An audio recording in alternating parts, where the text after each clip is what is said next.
on the top 5 teams and maybe up to 8th who is going to be challenging for those top 5 spots.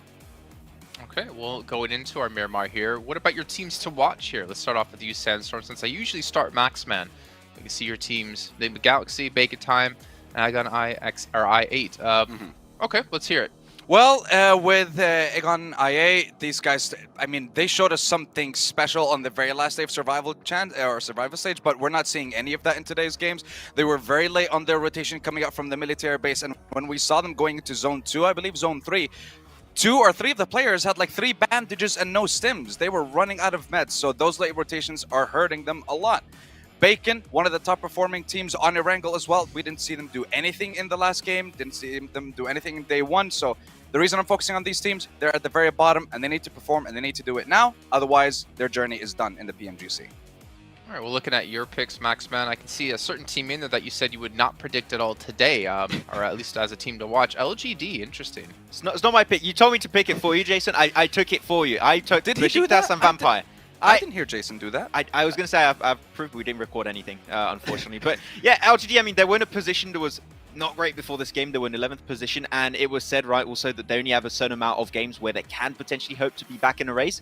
Thanks to the performance of YZZ, they're still in a position where they can compete. They're still clearly in a position where they can be in the top 5. And as we know, Jason, they are a team that are really good at playing on Miramar. So if they can get himself maybe their very first chicken dinner of the last chance on this game, this would put them, normally push them up even in top 5. And top 5 obviously would make them extremely happy, but the problem is they are running out of matches to do so. And there's a lot of other teams gunning out for that position as well. So we're going to head on over to our commentators, though. You know what, for Maxman? You could throw it on over to John, Allen, and Blake here for once. Okay, John, Allen, and Blank, take it away. Oh, you're so lame.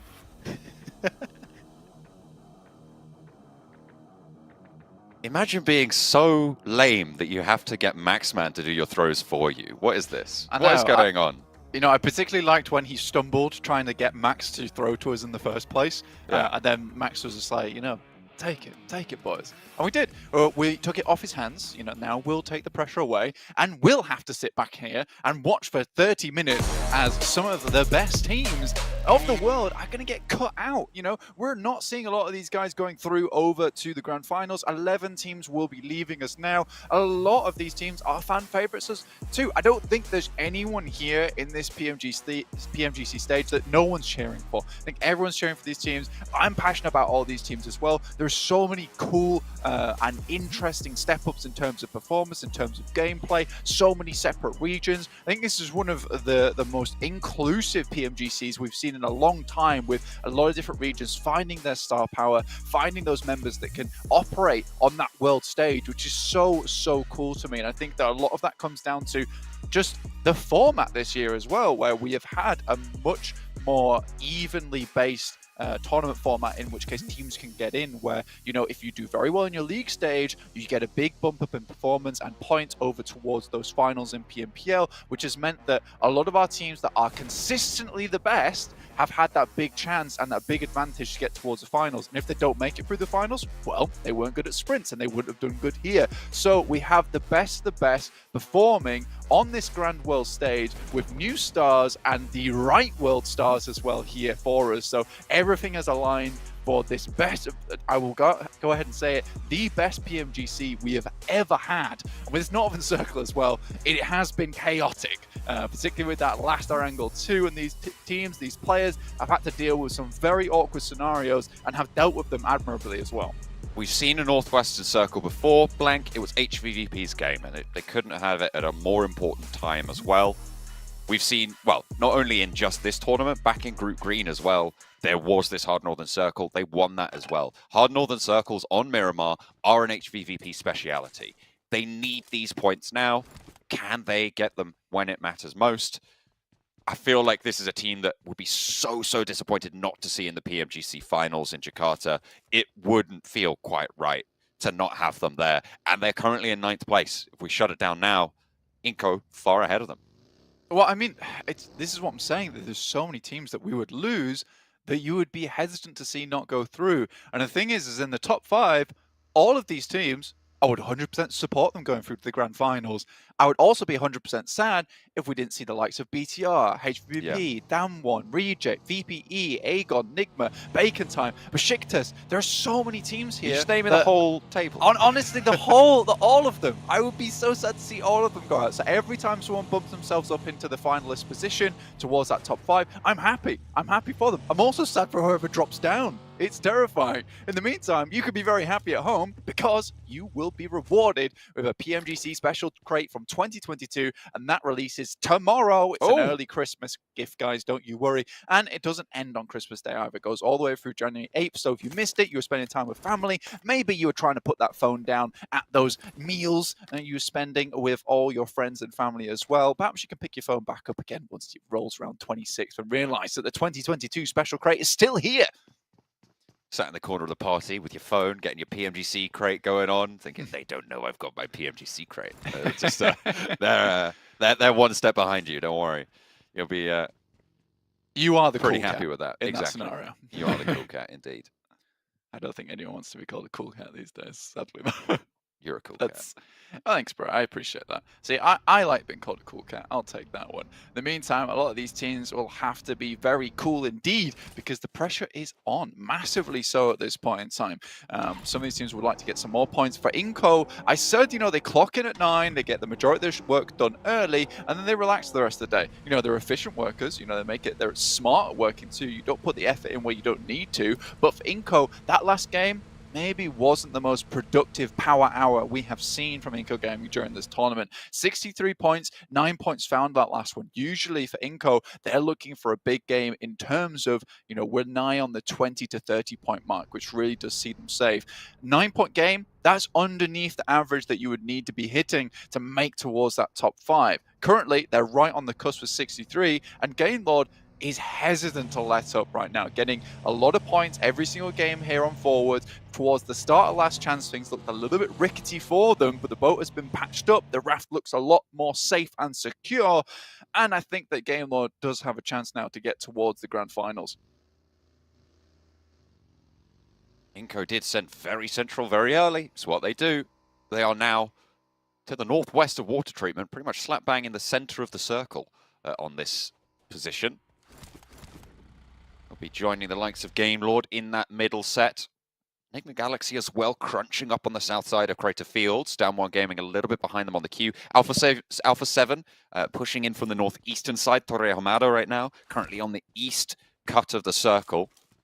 And will be pushing in from that eastern edge. A lot of teams looking to start to move in, especially teams on the southeast. DRS, chief amongst them, Puerto Paraíso, currently still being looted up by them. It's a bit of a long run for them to get towards the circle itself. Interesting stats towards the beginning of the day was the amount of smoke usage that we saw. IHC absolutely being dominant in terms of that position with 90 smokes thrown over the course of yesterday, which is a lot going through there, which is nice to see. I think that when you look at that kind of number, it's a bit terrifying to some of these teams. That's 16 per game on average, which is nice. You always want to see that kind of number coming through. Down1 making it to a compound underneath Gamelord. Again, very, very central, very early. 6 minutes into the game on Miramar as well to get to a central position. That's really quite snappy. It means you would have left your looting location in that 5th minute. And if you dropped out late as well, I mean, you're going to be fairly minimally looted. So a lot of teams getting out of the way. But look at that, level 3 helmet, level 2 vest, level 2 backpack. Pretty decent on those meds as well. Gamelord seem like they've managed to find a good spot. Absolutely. HVP, on the other hand, up towards La Cobreria, decided not to head down towards Crater Fields as of yet. With this being further out towards that eastern side, I think that for HVP, it's more of a priority to them right now to be picking up loot in the early game towards that first 7 minutes, get themselves nice and geared, rather than trying to take up that ridge side, which requires a lot of time and resources to be put into that. You need to be early up that side too.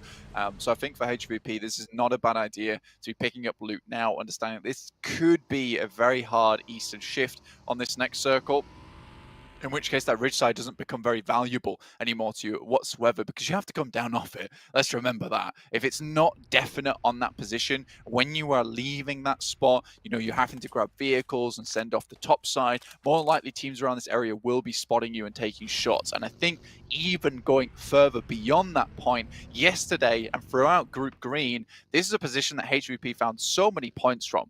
I think everyone's aware that this is happening now and will be hesitant not to be looking up towards the skies, towards those eagle perches that HVP have been taking up so often. So changing up the pace, changing up the game is essential for HVP.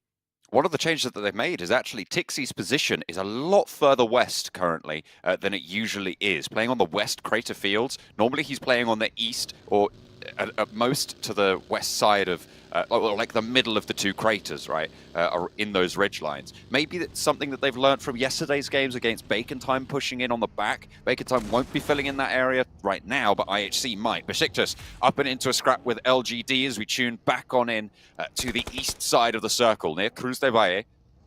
Besiktas looking to disengage. LGD not going to lose a player, but Besiktas again losing a spot that early on into the game is not ideal. A tumble on two players, but Changxin not able to capitalize. The bullet's not quite going to fill the mag enough. MVM takes up the mantle, and there goes the vehicle. 2 knocks of Besiktas.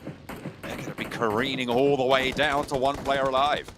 Yeah, when you see that type of thing where it is still open ground and LGD is able to reposition very quickly into good spots, they are heavily accurate in these games. It's difficult to get away from the sightlines of them. They're rather, instead of trying to pop you out the vehicle, they'll just send bullets in. They saw the smoke and they realized that the Thunder was going to come afterwards. Circle heads out towards that eastern side and HVP make the right call. VPE, on the other hand, very similar position to what they saw yesterday on that game where HVP won the Miramar. However, this is much more beneficial towards them. They have a very nice spot towards this circle, start to take shots out towards anyone on that western side, and now HVP, A7 forced to play those outer edges. It's so interesting to see this dynamic between A7 and HVP because they do tend to engage in combat quite early on. I think the only weird factor right now is that no one's going to be challenging A7. IHC, on the other hand, coming through La Cobreria right now, and HVP will have to be set up for something like that. Potential for IHC to continue to move further in and try and swing over the north. They'll know that this is the HVVP zone, right? So now they're going to have their wits about them. Reject up and into the fight with Aegon XIA playing on the south chunk of the central area here. IQ opens up with a knock onto Duello. Reject now active with 3. IQ cooking a nade. Spots Reiji around the corner. Repositions away from the nade. Doesn't take any damage for it. A Molotov from Reiji to slow that corner down. Looking for the res. They need to hold off on the other side of the building, but Vampire over the top of the hill have got these third-party sightlines. It's going to make it really hard for Reject to do anything other than fight forwards towards Aegon XIA. The res did come through, so they are back to full 4, but they'll need some healing done if they want to have a chance. So they have medkits as well. This is only 70%, and I8 looking a little bit healthier right now. Nades are now pulled out for Reject, looking to send them over towards that compound that I8 moved themselves into, towards that warehouse side. A lot of open space in there, so the nades can tumble and drop over towards just the very beneath of your feet. So gotta be careful for I8 going forward. I think that they started off that fight strong and now can kind of slow it down just a little bit, wait it out, try and get those stims on board and go again when they feel the time is right. But the moment where they are very central, this is happy days for them. Inco currently on a 2-2 split at the moment. They were central, now they're trying to hold out 2 zones. Could be dangerous for them with teams maybe wanting to come down towards that area. A7 on the other hand up towards water treatment, very high ground already achieved on their side. Mafioso up towards that northern side, watching the crossing on the road, making sure no one's coming down there. And they have good sightlines down towards DRS too, so they'll have to be very worried coming to this one. Hard shift down towards the south side. This is going to put Hacienda del Patron back in the action, and a vast majority of the circle now a little bit unplayable with that fielded area over towards the east that currently LGD are holding it. All right, let's see what these teams on the north side have got. A little bit of a bitter test for them. Bacon Time, desperately in need of performance. 23 points, a poor game last game as well. Currently 40 points whole behind that 5th place bubble. 5 matches to make up that gap. I think after probably I would say moving into the last 3 games, we'll be able to start discounting teams at the bottom of the tables, but for now it is still possible for anyone to make it in. Vampire have got a pretty strong couple of buildings here to hold out the teams on the northwest. Yeah, it is really nice to work from. I mean, there's a lot of open ground, and some of this area is held off, made sure it's free and clear just purely by the terrain they're currently holding in. Game Lord, nice and on high at the moment, but outside the circle, will have to move in. Currently just trying to hold out teams like Damwon, as well as IHC. In the meantime, HVP moved down to a compound just on the north side of the circle, where this road slits through the map. Shots coming through, trades off Vavian first to fall, but it is back and forth. LGD lose 2. A blow dealt to the Korean squad, but it is given back twofold, and Forest peeks out. Lovely little spray there onto Suki. Last player for LGD going on into the fight, looking for a knock, and we'll be able to find it. YZ as well. Last time survivor on the previous map, looking for more here as well, and he takes down all of that one. LGD ruined the chances for Korean squads. It is unfortunate. They'll be moving forwards with just the 1 player. 5 eliminations racked on up, and that is disaster for Damwon. Game Lord just get decimated by AHC, who just move in as a 4-man squad, and Game Lord cannot hold back the tide that is IHC as they wash over them, and will leave that compound clean of any Game Lord players remaining. Titans down towards the southeast, playing on the high ground, looking down towards the eastern side. Very interesting end towards this Miramar, honestly. With Hacienda del Patron still in, awkward terrain down towards that south side. BTR holding there currently. I think for BTR right now, things do get a little bit scary. You need to put some points on the board to get them back into a position where they can leapfrog up into that top 5. I think they've been given a lot of chances where they could get those chicken dinners, being some good spots, but unable with the players they currently have to bring that firepower to the table. Scarce reload, Enigma Galaxy. I think that was a tire spin out there for Ralph. Shots from Godless down the hill. A pivotal off angle coming through from IHC to slow down this aggression. Enigma Galaxy for sure would have taken them down if Godless had moved with this rotation from the rest of the squad, but over the top they go. They want the challenge, the fight, but it's bad because Lords launched an aid over their way. Oh, goodness me. 2 players down for Enigma Galaxy. Hamodi gets drawn short. Ralph as well, knocked on this approach. Godless, so important for IHC. He needs to stay alive in the spot to allow them the chance here. Icy, low HP, nade over the top, going to continue to come through from Lord. Nades find 2 from Enigma Galaxy. Icy and Alex doing a lot of work there, but a Molotov actually burning Alex away. That might tick him. Can he get the first aid off? Yep, the fire will go out as well. So first aid necessary. Over the back, there's Vampire as well. Ready and waiting for third party. There's Freak spots it. Goodness me, Freak, very important there from the sidelines. But Meku coming in with HVP, looking to finish up this fight on the third party, but gets turned away there. Godless tries to get out of dodge in the UAZ, very low. Oh, no. Freak also finishing off Meku from the sidelines.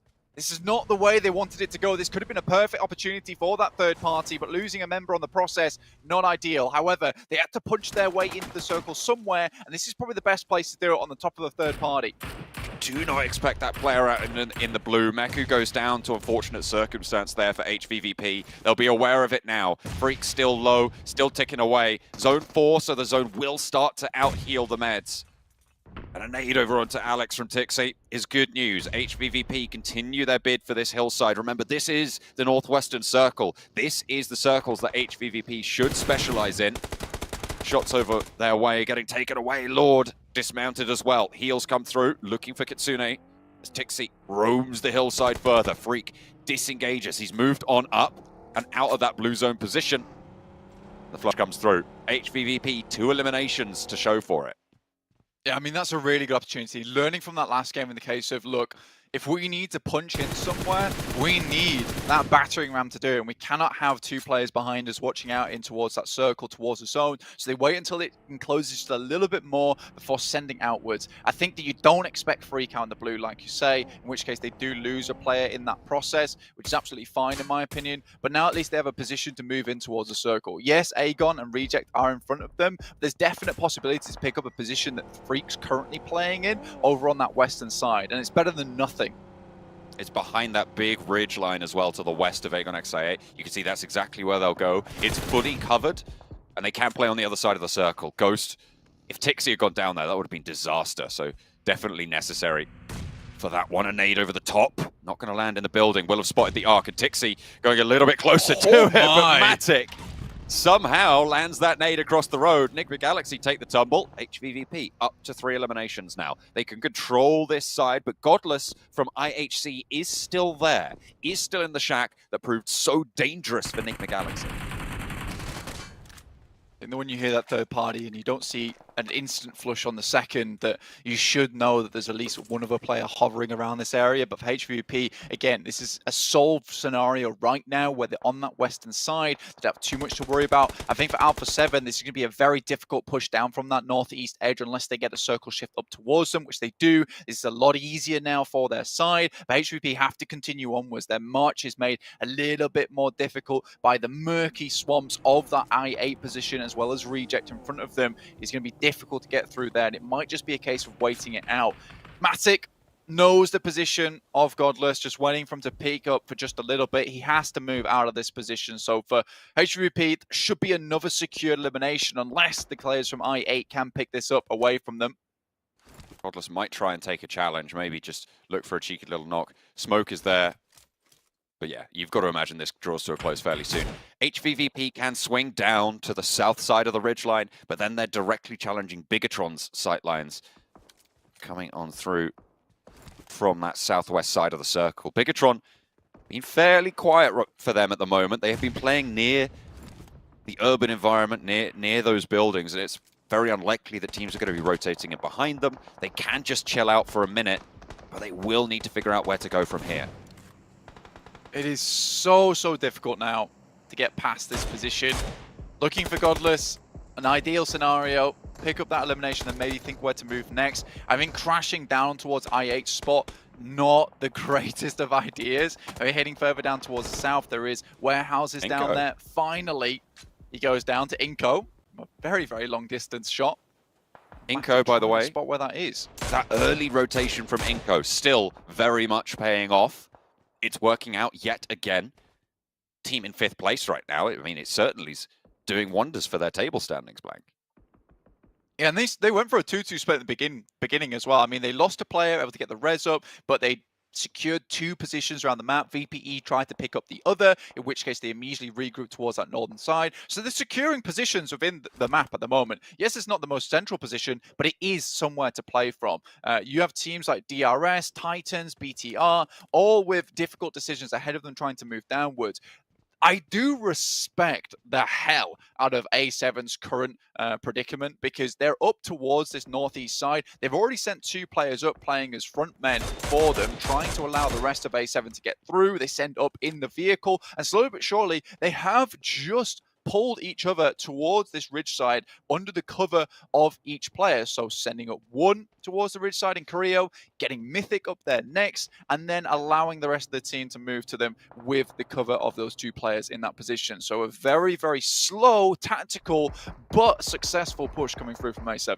It's likely, though, with this ridgeline right in front of them, giving them the majority of their cover right now, they're going to have to fight Vampire or choose to go for Inko instead. So it is a squad fight in their very near future, Blank. It could be very tricky. Aegon XIA and Reject have been sharing this compound as well on the western side for a long time.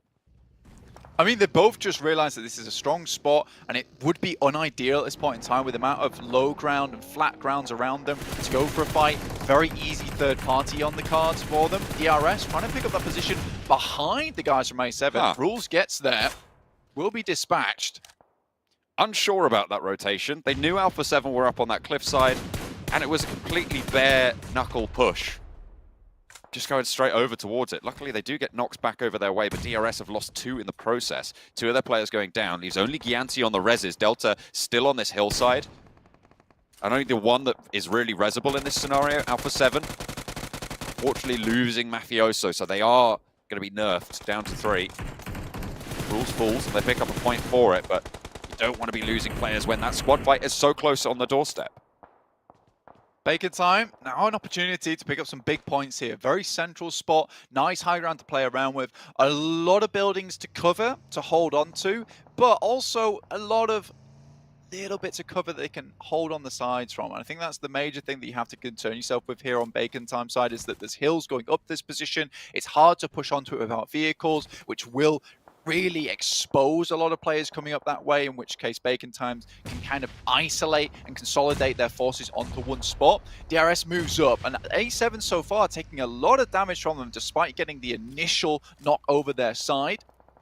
DRS have had them on broadside with very little cover for a long time, and now Alpha 7 are feeling that punishment, that pressure pushing on in. Revo takes the challenge, hits the drop shot for one. Carrillo wants to try and keep the squad alive as it's only now him and Revo standing, but only the one for DRS as well. Gianti falls back, regroups with a nade coming over the top. That's a Molotov to slow things down, and a nade sent back their way. I think that's coming in from Inko across the way, or even Vampire just over that ridgeline. The res gets off for Gianti. Revo stays alive as well. Now can Carrillo find what he's looking for? Can he get that knock? Because they're all grouped up. Vampire as well could find it if they launch the nade in the right direction. Vampire just slowing this fight down, making it so hard, lines them up, hits the deck, cannot stay exposed for too long, and it's Inko to take shots over towards DRS as well. Look at the fire coming in over the heads of Alpha 7, suppressing DRS, and there's the nade they were looking for. Revo takes down DRS, now they can turn their attention to Inko.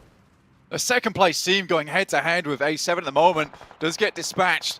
A really good regroup, and this is where now Bacon Time have to consolidate. And the hill that I was talking about that Titans have to push up towards, they're one of the four-man teams in the lobby. This is a push they can make. It's a little bit difficult, but they are held short here.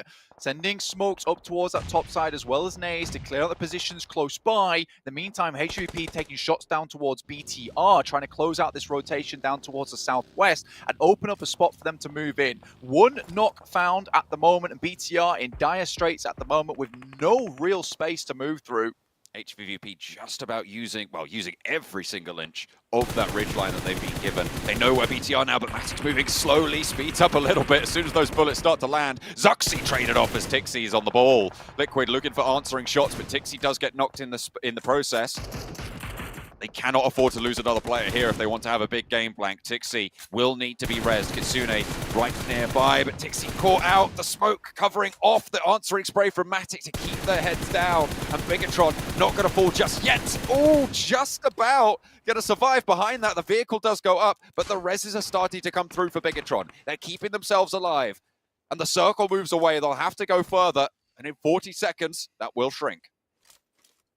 Very difficult push here for Bigatron. The major thing that's keeping them in this one is having 4 players alive. They've got a lot of squad members to really take these angles off of them. Matic, though, hitting some nasty shots. A great headshot down the way, really putting the hurt down towards Bigatron, and they're hesitating. A foot is exposed, and Matic tries to take some more shots, eking either way and which, but that will be them over. Finally, bringing a third knock into the mix works out for the Matic, able to pick those final shots. Spots Misery, M249 to try and just suppress that ridgeline. HVVP, they're going to have to move first, probably, out of the teams to their northern side after they've dealt with Bigatron. Still have cover to work with, though, moving off towards that east. 10 teams remaining. Genfoster steps up for a second, but instantly answered by the guys from HVP. Damage sent over towards Zuxi in the back, and realistically, this team coming through very strong with the mini 14s with DMRs. It's a very individual and unique playstyle coming through from them. Zuxi goes down. HV up to 5 eliminations so far. Make that 6. As Matic actually takes down players coming through from Aegon IA, in fact. Very, very nice. Aegon XI8 trying to third party onto this engagement, and they're being turned away at the door. 10 eliminations for HVVP. What the hell just happened? Did they wipe out Aegon XI8? I think they did. They didn't even take a knock over their way either. Now Reject have taken that opportunity to leave, to move forwards. HVVP crunching on in. Everybody's popping off now. Bacon Time, 2 players down. Right in that central position, high ground compound, very, very valuable, and Titans have the numbers advantage. Vampire rolling on up in the northern side, and look at the teams that are starting to fall. Blank, the teams going down, and the teams above HVVP. 12 eliminations on the game right now, and Squash, last player standing for Inko to remove potentially another player from the teams above them. Titan from the south side, their only real competition here now. And what a bloodbath on this northern side. Finally, HVVP turn up the heat. They make it work, and they're turning their attention to Reject. 13 eliminations. Vampire looking across the ridge. Inko down, and yet more teams fall ahead of them. This is a cataclysmic performance coming through from HVP as they just ruin a lot of these other squads' chances. They have that position. I8 crashed directly on top of them. Remember, they had 4 players, and HVP send them packing. And now they have great sightlines over to everyone in this area of the map who are all squashed into a tiny space, have to fight off against one another. Sure, there's really not much cover whatsoever for the guys from HVP, but they're making this happen. We'll have got a nice little bit of a resupply on Aegon I8 before they had to move forward a little bit more. These DMRs, the M4s, working out very well for HVP on these long-range fights, these long-range engagements where some of these people in the lobby, they're prioritizing having the DBSs, having the UMPs over the DMRs themselves, but a few nasty little headshots coming through from the guys from Matic as well as Kitsune. Disgusting stuff. Oh, Titan, they're going to have to leave this position though. HVVP need to time this perfectly. Puncher just hits the branches. They're getting cover from it. Reject looks for the spray to light it up, and Matic goes down. Vampire are taking their turn as well at the batting post, but with 13 eliminations, if they can just survive long enough, they have done so much to put a dent in that gap, and the teams ahead of them falling like flies. Inco already down, Tixi laid low, and now just one player. The IGL Kitsune for HVVP stays alive. I think he might just be in the next circle. Which teams can survive the oncoming onslaught? Realistically, HVP should have gone down 10 minutes ago. It was such a difficult push for them. They had hardly anything to work with. The fact that they've got this far with this amount of eliminations is absolutely gargantuan for their side, up towards 6th place now. But like you say, they just need to survive a little bit longer. Besiktas at a single player, Reject down to 2. There is a high chance that both these teams go out fairly soon, with VPE understanding that they have to move out this way too. And we're on Knife Zone, and this will just pull further in. Bacon Time suffering. They need a big game here. Blank, Vampire, Bacon Time, 2 teams that you would have expected to be in those top 5 at the start of the last chance phase. But right now, at Death's Door on their tournament, 5 eliminations for Vampire, 4 players alive. It's good for them, but Bacon Time suffering a little bit heavily as Titan roll on up into the door. HVVP eliminated 6th place, 13 eliminations. It's a whole load of points for them. They'll be happy with that. And Titan roll on through. It's breakfast as Bacon Time chowed down on by Titans. Only the 2 players active. Orbicile is there, but they are just going to get torn through. Titans move on in. 3 players alive for Titan, but 4 for Vampire, and they're looking to turn it up. Titan getting cut out as well. Pieces low for Besiktas, but they make it into top 3 as Reject now with a duo. Vampire with 4. They've been holding behind this ridgeline for so long, but now they're going to move on out. They execute on their final strategy, their end game, and 11 eliminations so far, racking it on up. And Peace, the last player to stand in their way, will be bringing in that 12th point for them, and a chicken dinner for Vampire. You can see the elation in this squad from the bottom of the tables. A necessary time to stand up. 100%. I mean, like, there is only so long that you could stumble before you either fall down or find your footing. And VPE have found it here on that game of Miramar. 4 players still alive. This is much more the standard type of playstyle we've seen from VPE, getting back in towards the mix. Schweppes putting up a big performance, which has not happened in a little while, whereas we kind of expect it from this guy being one of the best players on the squad. I am pleased with that result coming from VPE. They took that central position, and you know what's really interesting about it is the fact that HVP, if it moves over towards that northwestern side, they hold on that ridge and they dominate from that ridge. But we saw VPE get a very good result from the exact same position they took yesterday. It moved further towards the east, and VPE are able to translate from that spot. So very well done to Vampire there. Most players getting a very even result of damage and eliminations and knocks. So a great game overall for VPE. But is it enough at this point? When the night is darkest, the Vampires come out to play, and they are here with a big chicken dinner to come through for the squad. As we've been saying time and time again, so necessary. HVVP, 13 eliminations on the game. A lot of teams ahead of them going down early, pushing up for that 5th place bubble, pushing up to be in that PMGC finals, because Blank, they needed this for them to be able to stay alive in this tournament. You expect them to be going there. They expect it of themselves. And both of those 2 rosters putting in the shift.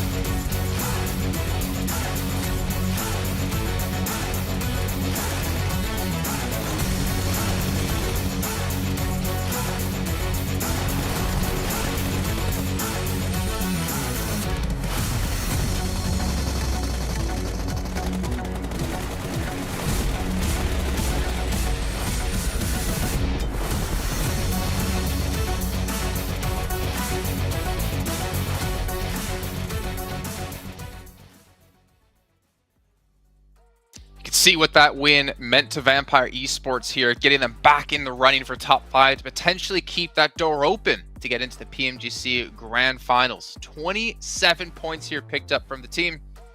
A fantastic performance, but honestly, there was, like we were saying before, Max, when we were watching the match, there was just so much happening. HVVP as well, having a slaughter in that last match in the matter of about 7 seconds. I mean, we were talking about it during that game, Jason, that for Vampire Esport, if they want to be able to catch up, they need a chicken dinner. It was like, no, at least 10 eliminations. They a little bit outdo that, 27 points on the game.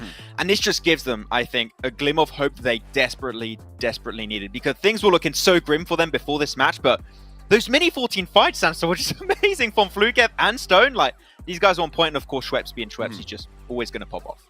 Yeah, it wasn't just that, by the way. It was also the fact that a lot of the teams in the middle of the leaderboard are also getting eliminated. Teams from the bottom are performing, so now it's going to be very, very close. But Matic and what he did to IA, what he did to Reject, what he did to this entire lobby this game, even holding on to or closing on BTR, not allowing them to move for such a long time. So much damage from him, so many elims.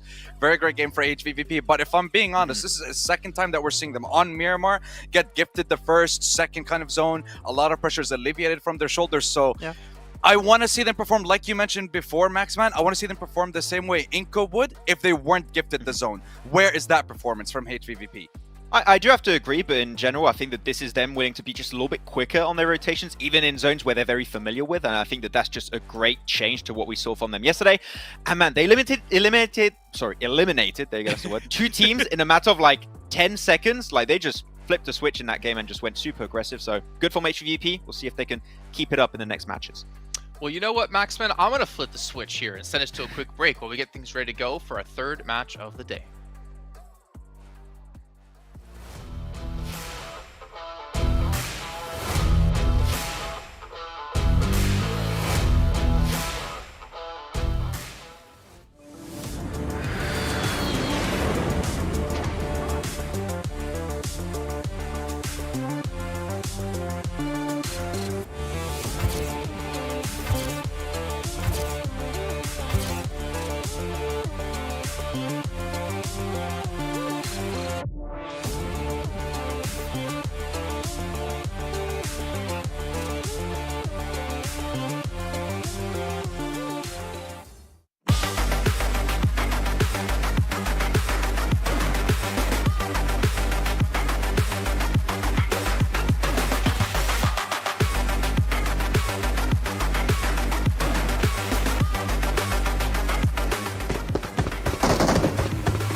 Welcome back, everyone. As again, we finished off our second match of the day, but we still have 4 to come, but only 4 matches left to go, which that means the top 5 teams at the end of the day will be going through into the PMGC Grand Finals, where other teams are already waiting to participate over in Jakarta in January. But before we can even hop into our third match, which of course will be on Sandhack, I want to remind you guys once again about Sony Xperia 1 for an Xperia stream, which was made in collaboration with professional esports players. You can get 90 Hz in PUBG Mobile.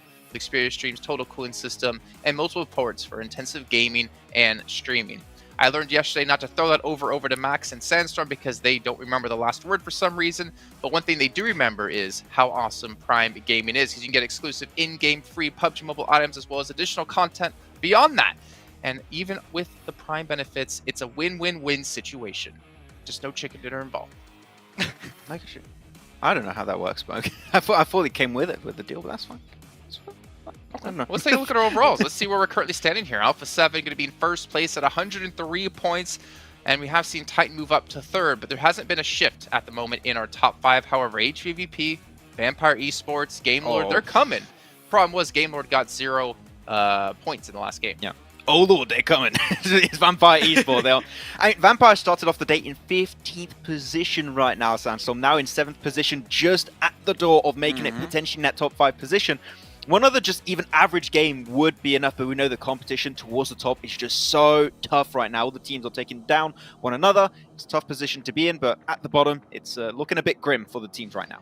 It is looking grim at the very bottom for Bacon, Egon IA, and for Enigma Galaxy. But for Damwon Kia, it is about 15 points for them. But realistically, we're looking at LGD, even Besiktas, 56 points, 10-point difference from them, and 5th place. But realistically, 5th and 6th place, I think, are the one, or 5th and 4th place are the ones that are going to be open to, let's say, competition or contest right now for the top 5 spots. Alpha, DRS, I'm not sure anyone's going to be able to take their spots away with only 4 games left to go. And the way that Alpha's been looking and the way DRS has been playing, very, very passive early on, just making sure they survive into the later stages of the game.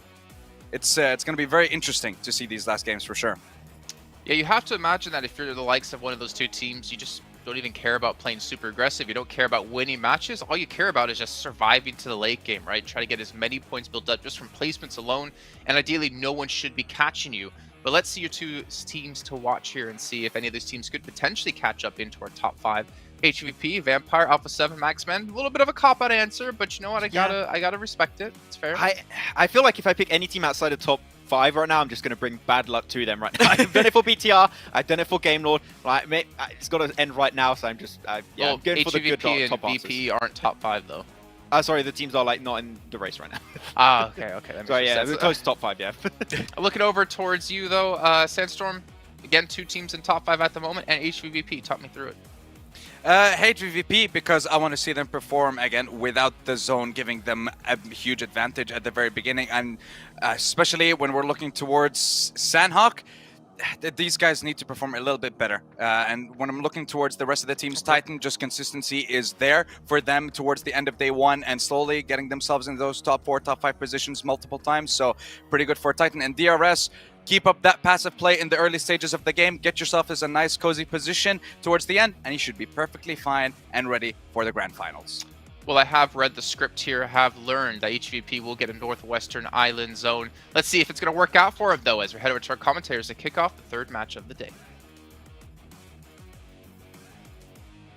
Going into match number 3 with Sandhawk at the door. After this game, Blank, I'm thinking that we're going to be starting to see some teams really kind of cut off from the top of the tables, from that bubble position.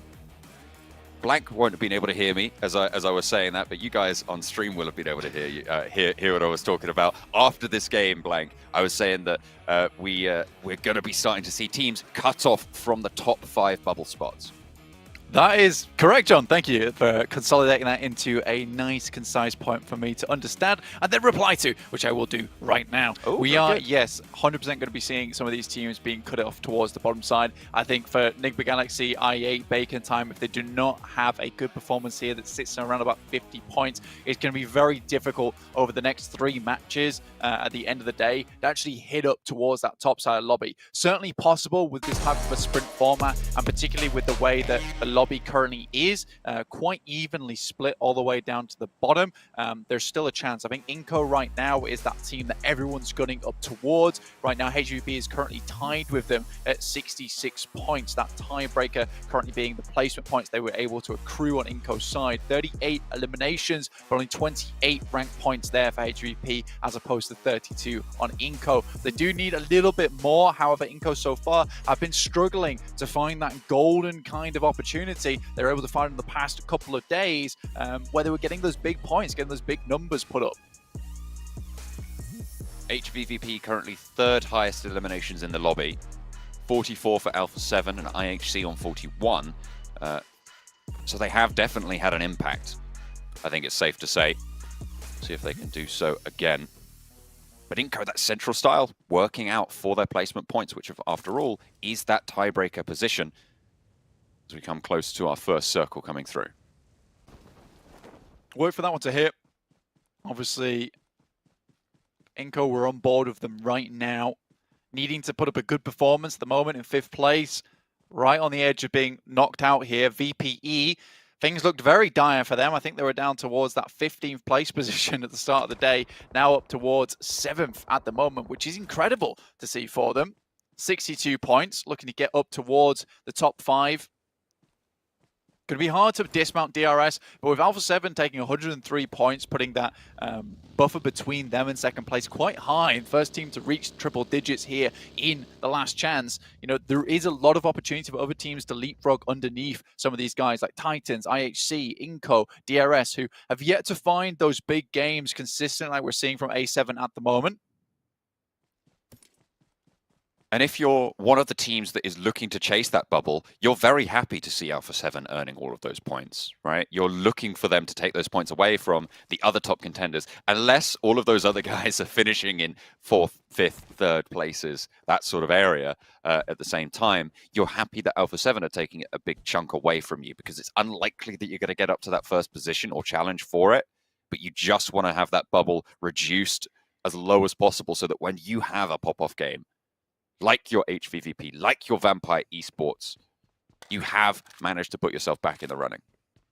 Circle heads up towards the northwest side. VPE, HVP, not happy yet though. I think with this kind of circle, we've seen a lot of times it head over towards that eastern side, making that crossing from the northwest infinitely more difficult. I think with the way that we see this lineup from Besiktas, A7, Reject down towards Down1, which almost makes this semicircle that encloses around the northwest island, is so hard for VP and HVP to leave that island without having to take some very early fights in this game. And we know with the way that we've extended how long these games actually last for. I mean, you used to see Sandhawks finish around 21 minutes sometimes in very hectic scenarios. Now we're usually looking at that 26-minute mark where the game comes to a close. So very interesting stuff in terms of the amount of time that you have to spend getting through a lot of these engagements. And it's no longer a case of you get through that one engagement and then you can just kind of wait out towards the end of the game. Those 5 minutes may seem like a very short amount of time, but when you get to those final circles, 5 minutes can be the difference between a 10th place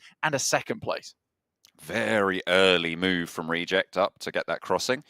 3 players already all the way over there. Duello still as a backstop, but this is a central lobby, and slap bang in the center is on that northwestern island. Game Lord rotating around the northern side with a boat, likely to make landfall to the west point, just west of Hartin, on the north side of that island. They're giving the rest of it a very wide berth, though. You can see that they're not going to take any sort of chances whatsoever.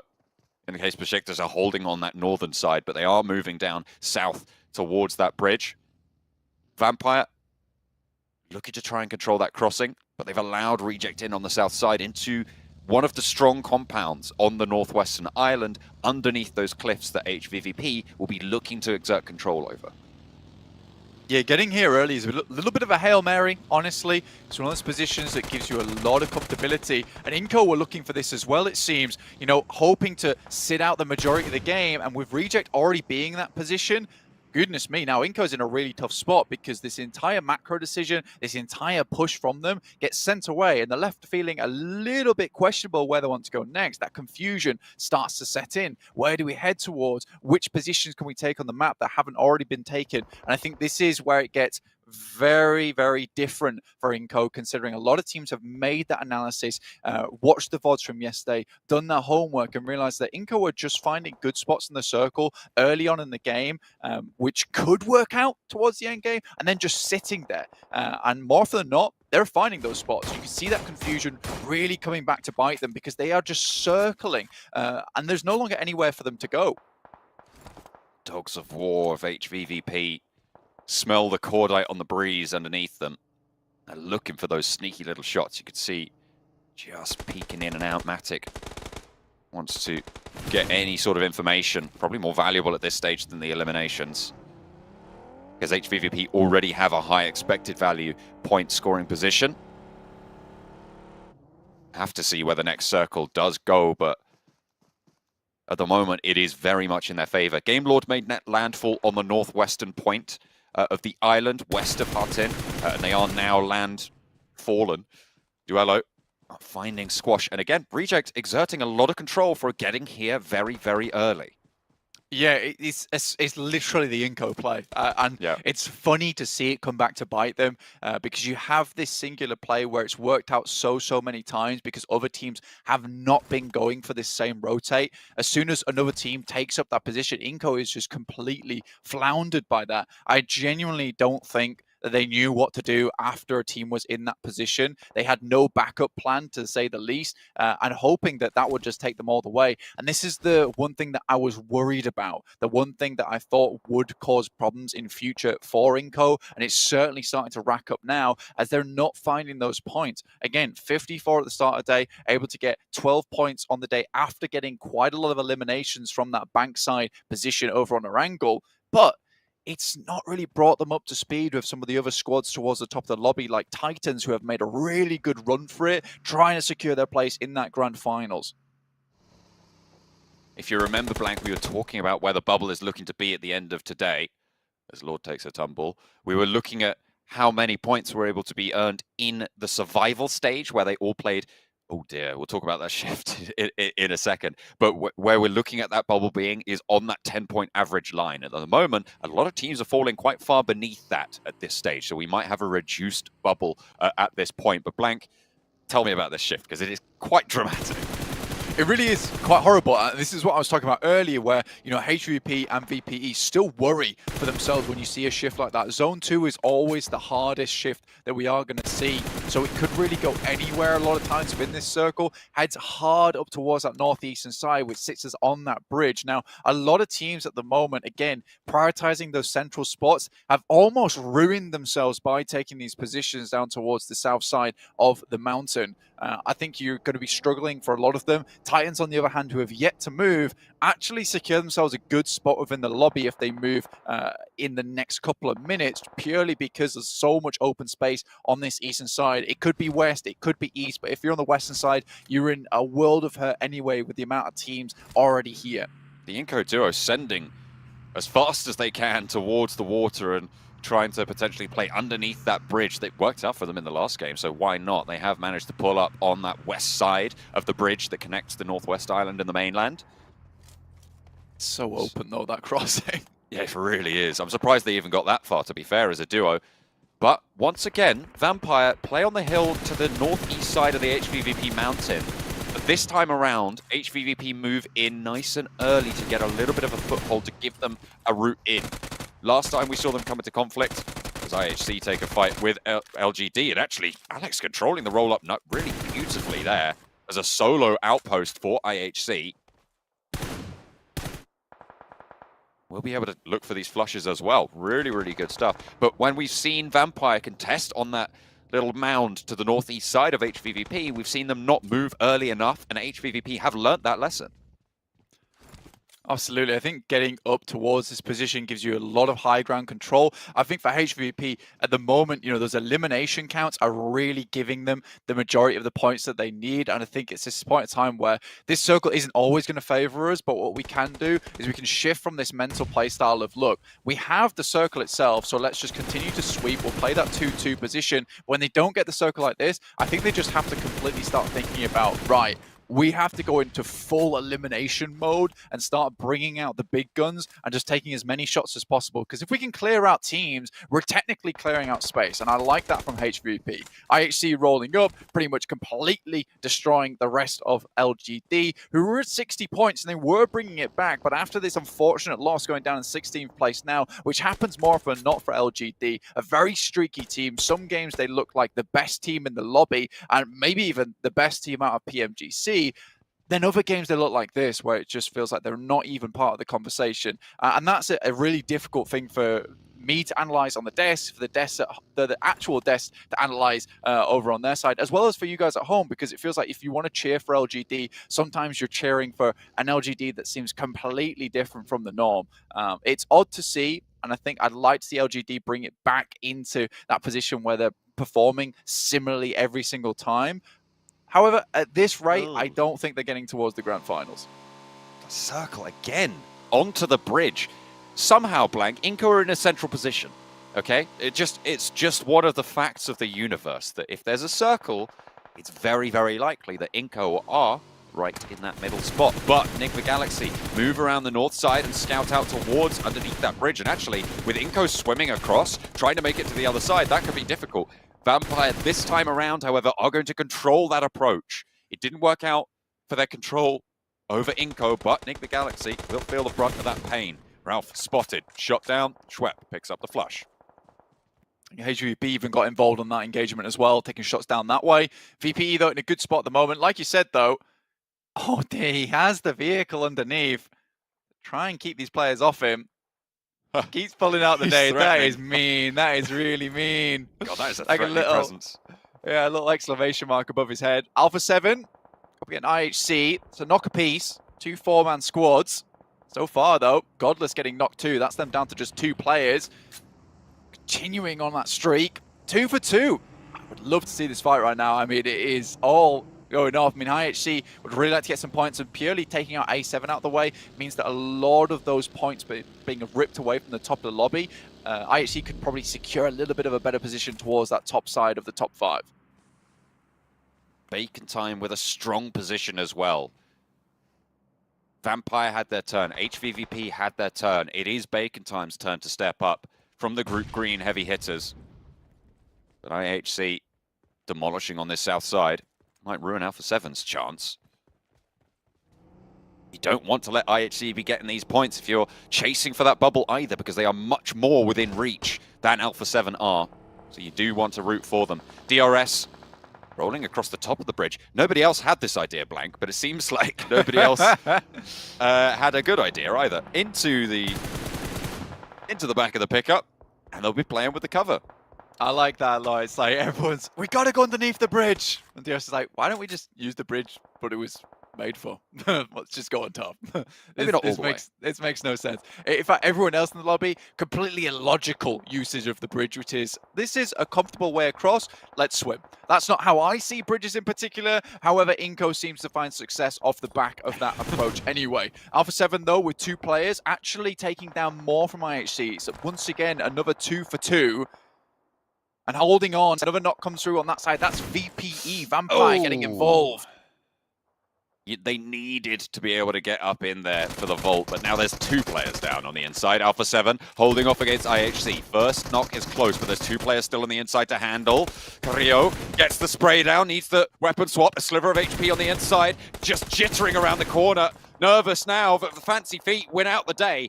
Falls back, doesn't go for the flushes, doesn't get greedy, and sticks the res. He knows that the last player from IHC will not be able to get this res off before he can. Close. So he'll be able to play on the 2 players. Carrillo stays alive, gets Revo back into the fight, repositions Godless around the side, a DBS, a nade around the corner, looks to just slow things down, or certainly give them a little bit of fear. Oh my IHC God. fall. It's an off angle coming through from Aegon XI8, and Carrillo keeps Alpha 7 at the top of the table. I do not believe what I've just seen. Alpha 7, that's an insane haul from them, but now I8 looking to get involved. But again, Revo, Carrillo, you cannot count either of these guys out. UZM spots the player crossing, nades going through the doorway, trying to keep Revo under pressure. This splits them up, might not be able to take that 2v1, the crossfire, so it will be the 1v4s, but a load of damage pouring through.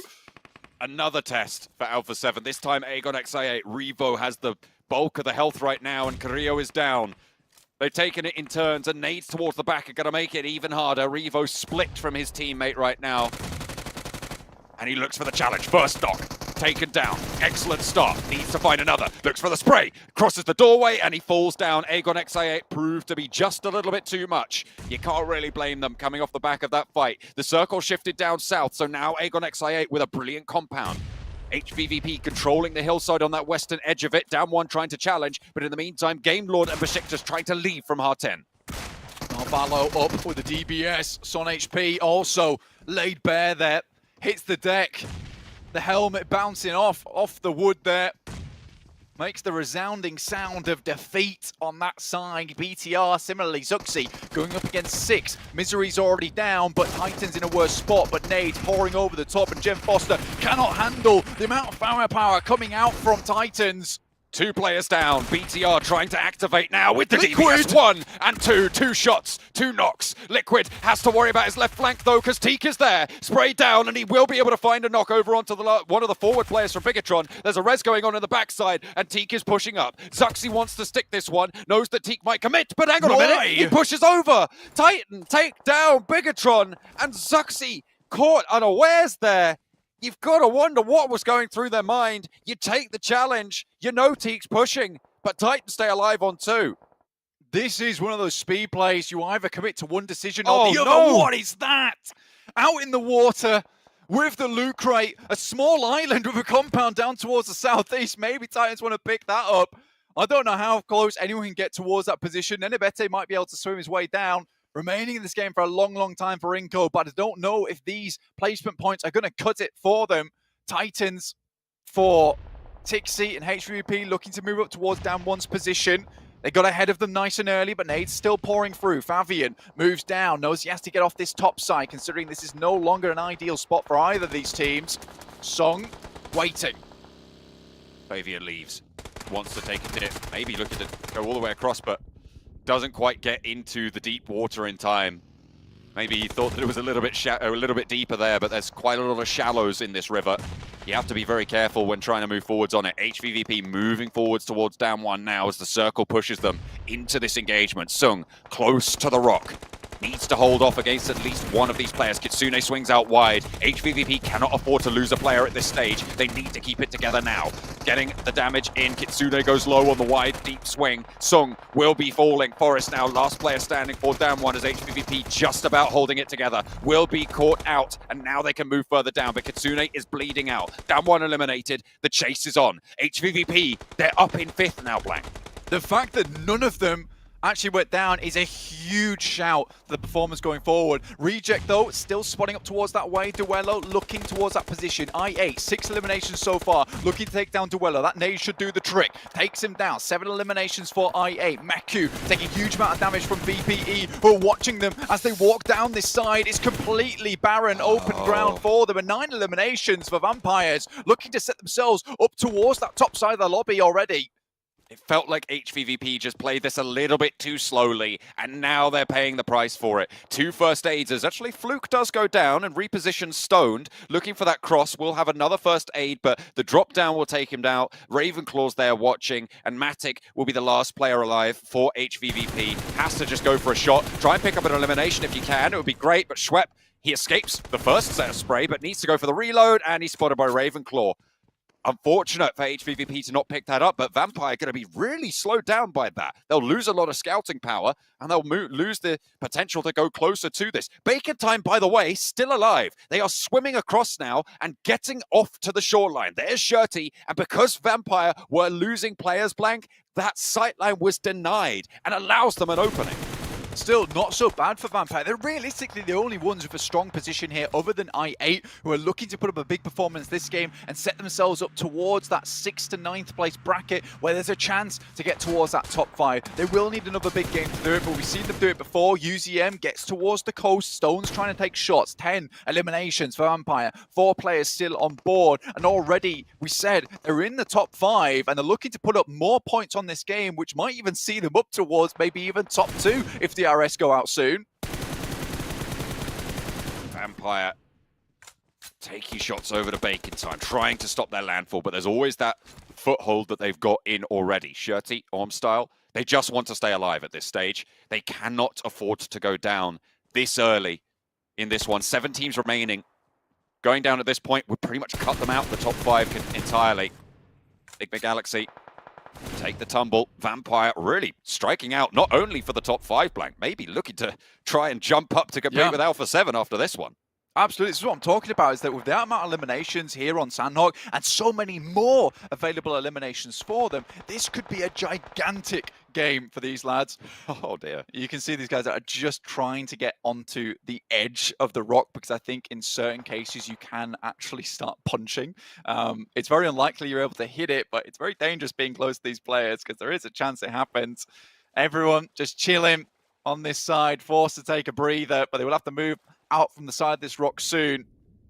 Bacon Time would look to get close, but unlikely, as Aegon with 3 players now have to pick up as many eliminations as possible, deny them from VPE, but a great start from Vampire. They sink the fangs in. Vampire need to push though. They are the ones outside of the zone right now as Aegon XA8 take the coastline. They're playing off some of the very little pieces of hard cover. There's quite a lot of trees which cut off a lot of angles and a lot of sight lines. And Vampire are going to use that. They're going to put these nades over the top as Fluke enters nade range.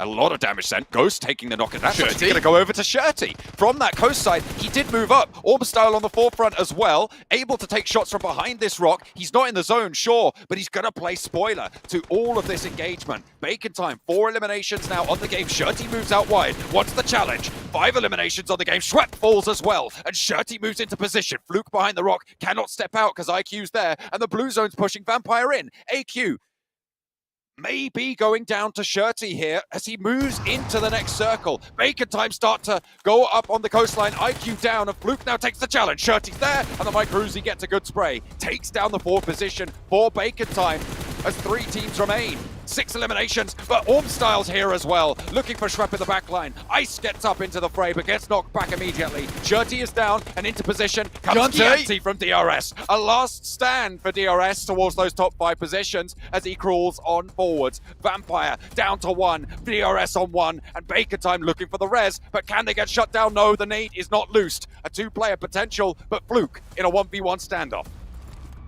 Can maybe pick up his players, but unlikely to peek out too soon. Circle will move both these players in. I think that Bacon time have more time to play with here as Shirties gets back up on his feet. That is a great molly. Will push them out to the side, but it's not quite enough. Doesn't do the damage, and there's a nade coming back their way. Another Molotov for Fluke gets sent, but the nade doesn't hit. That was so important. You've got to hit that nade. Shirty behind the tree has the cover. 5 first aids will be able to heal. There's a nade in the pocket for Fluke. He needs to get a knock here. Noise is low. Healing off of the backline, but will be able to get it off. Peeks out wide. Shirty goes down. Fluke for a challenge, and Vampire fall. It's Bacon time. We said they needed it now, Blank, and they fire out from the water. They emerge victorious against Vampire, who are weaving their brutal thread through the cloth of fate. But this time around, it was not to be. Still, a big game for both of them.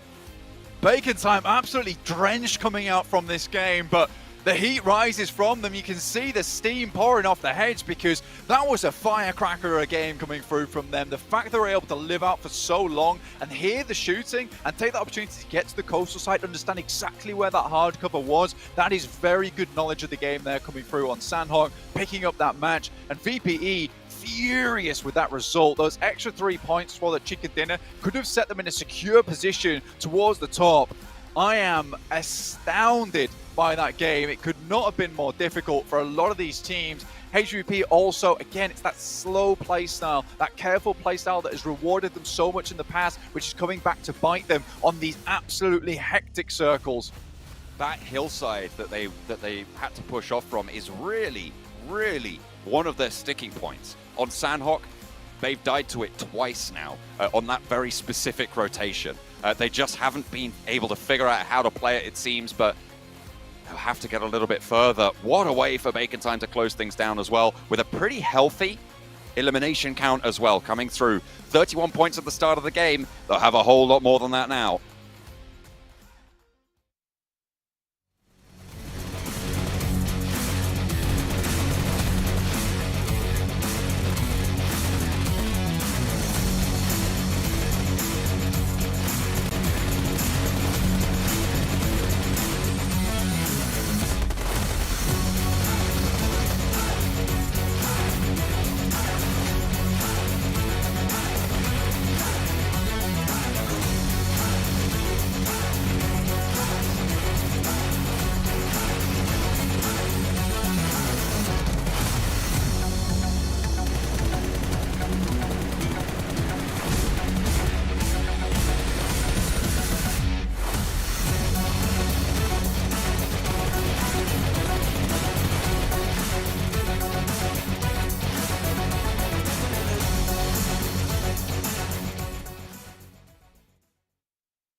I really don't know how to start this segment here, gentlemen, because that was the wonkiest zone, the wonkiest finish out of Bacon time. but it's a delicious finish nonetheless. 25 points for the team who desperately needed them. But besides the fact of them getting points they needed, what about Vampire Esports who get 25? Agon I8 who get 13, Titan who get another 12, and DRS get another 11 added to the board. Some big movers happening in this last match. I think, Jason, it's fair to say that we're going to have some new teams potentially in the top 5. I mean, mainly looking at Vampire Esports, of course. I'm a new potential top 5 contender right now. But, I mean, Bacon Time, really, Sandstorm. I would say if they did not get this game right here, I think that they would be 100% out. But this one does add a question mark, like, can they climb back up? It's going to be tough, but this maybe opens up a door for them to make it happen. It does, yeah, and it's not just that. Again, we have to look at the teams in the middle of the pack and seeing how they're performing, but putting up Noise's stats up against Fluke. Fluke almost managed to do it towards the end there. I'm surprised that he didn't use the nade a little bit early on.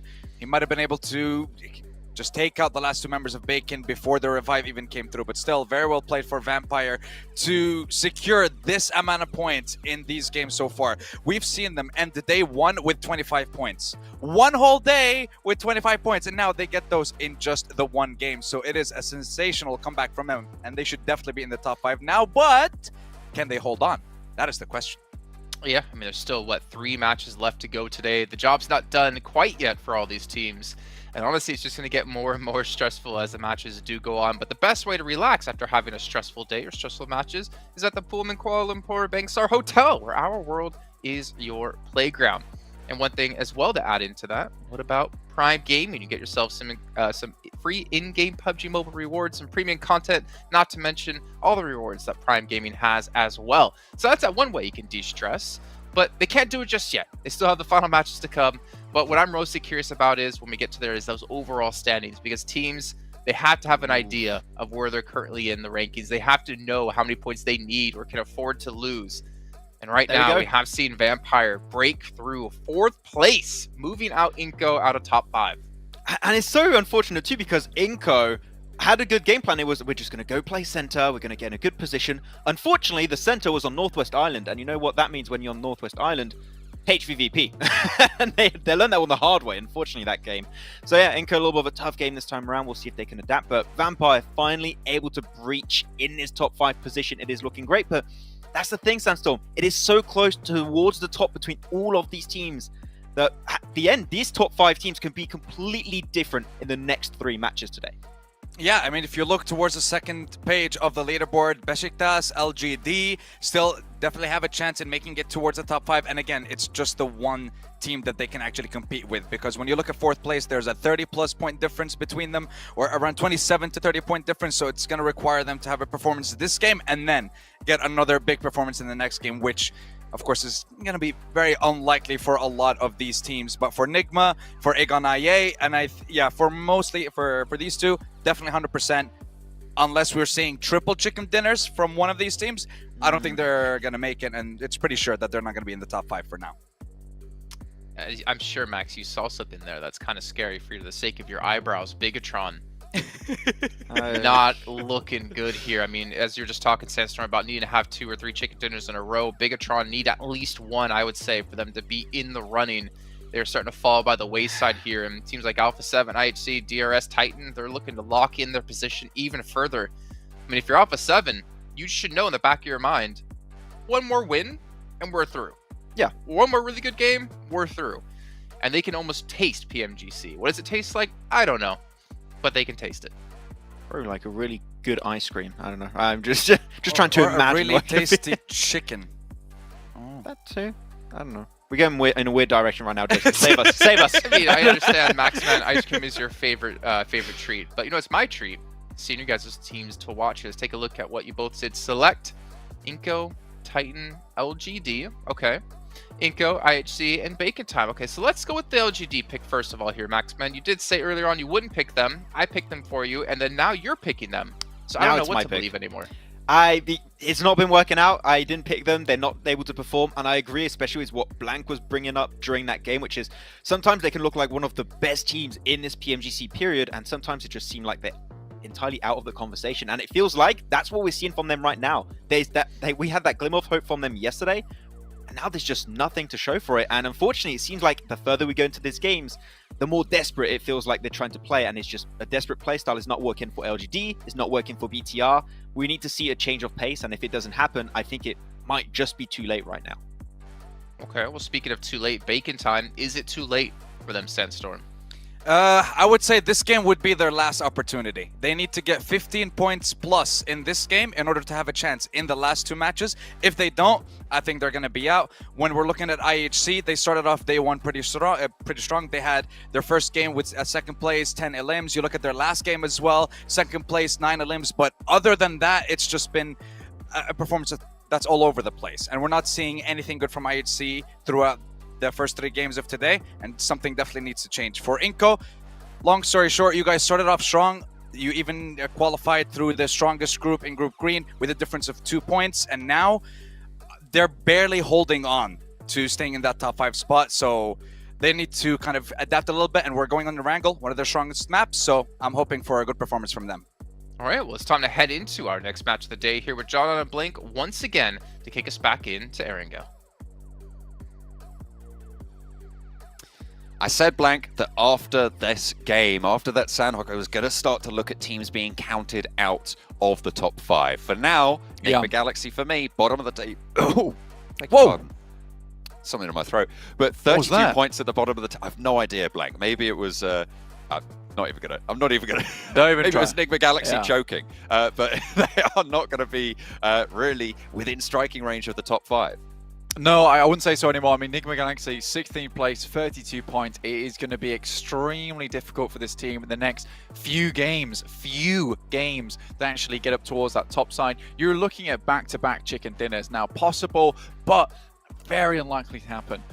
Zuxi coming out, Luxi back in again for the team. We saw this guy do some amazing work towards the start of the survival stage, really putting the team on his back a lot of times.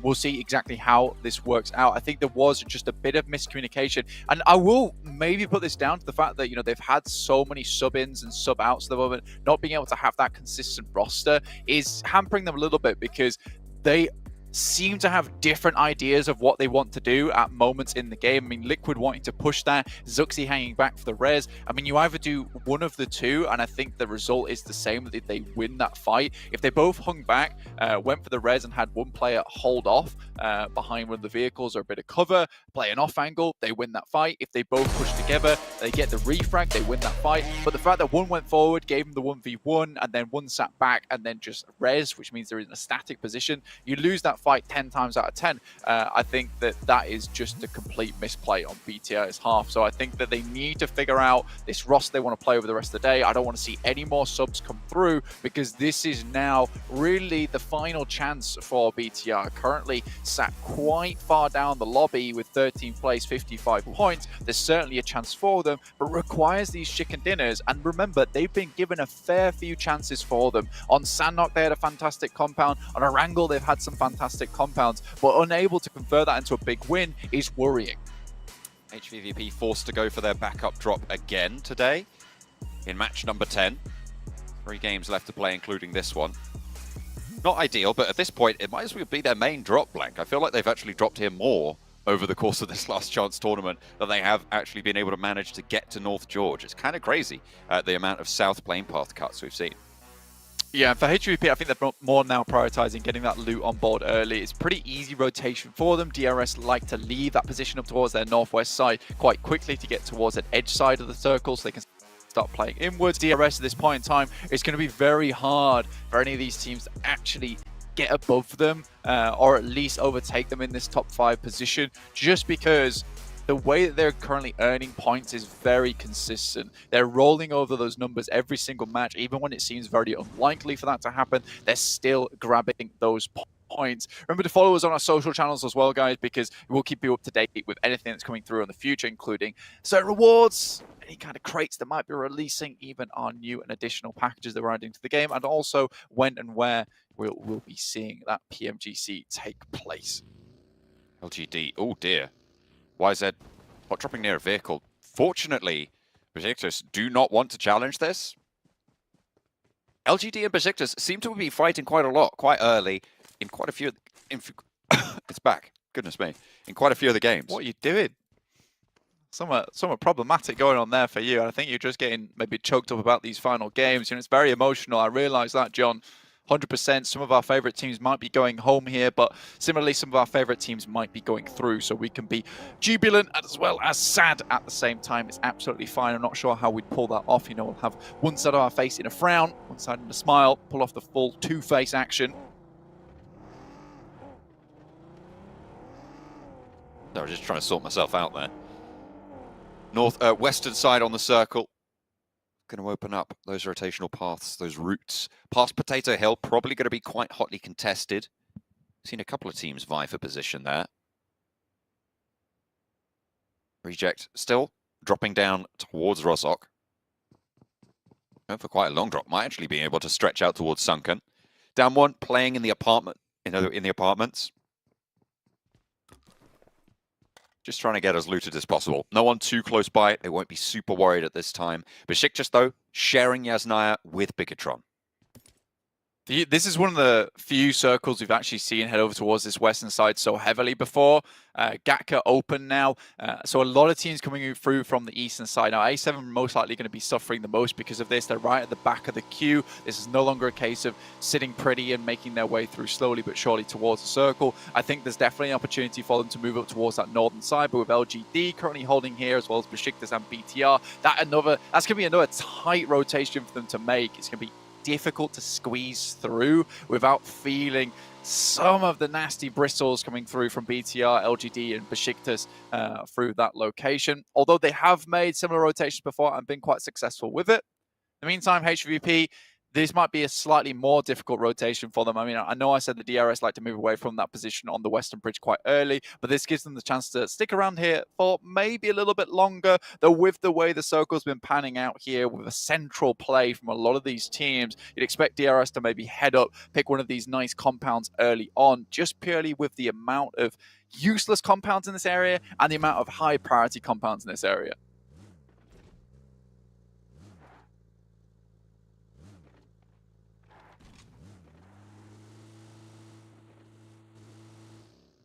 DRS. Currently still moving upwards. Aegon down towards Sosnovka. IHC in Novo. Bacon time. Also in Milter Power at the moment. So honestly, still feeling pretty good about them. I mean, they can move through. Reject up towards Rozok side. And Enigma Galaxy in Pachinki. A very typical position for them, a great spot for them to kind of ladder out on this game, try and climb up those rankings just a little bit. Considering they are so far down, though, we did say this is kind of a point in time where we feel like that is them just confirmed knocked out. Again, it would require a 30-point game to sit them steady with 10th place. But remember, that is profit they need to find on top of those matches as well, because most likely 10th, 9th, 8th, 7th, all going to find some more points this game to try and see themselves upwards. Inco, for the first time in a long time, now knocked out from top 5. It's not ideal either at such a late juncture. 9 points behind that bubble. They will have to try and keep plodding along, but there are teams at their heels who are going to try and snap out that Achilles and make that a whole lot harder in the games to come. Drawing really, really close to the end here. Only a quarter of these games left to play. Down one, still playing a little bit split here. 3-on-1 right now with Inco on their south side. Inco, like we said before, very central spot. Down one, close by, like you say. Picked up a position on the map that they could find fairly easily. And just moved directly to it. This time they're not thwarted by any of the teams that have already picked out that compound for them. So again, we don't get that flustering, we don't get that panic come through from Inco, which kind of spelt their doom on that last match. In the meantime, Alpha 7 do make that rotate that we were mentioning before, up towards Severny side over the top of Yasnaya. It was a tight rotation, but they nail it there, get right through that hoop despite the flames on all sides. Keep themselves nice and warm in the process, hopefully. Even if they don't get burned, that's what they're hoping anyway. Vampire, ooh, Novello denied it by a cheeky little slow roll on. By Vampire around the side, LGD caught out by Mythic. Will be shot out as well. MVM going to go down and LGD lose a player. the first to fall, and Mythic picks up first blood for Alpha 7. Straight towards the position. This is what Alpha 7 wanted to do today, and they're executing on it very well.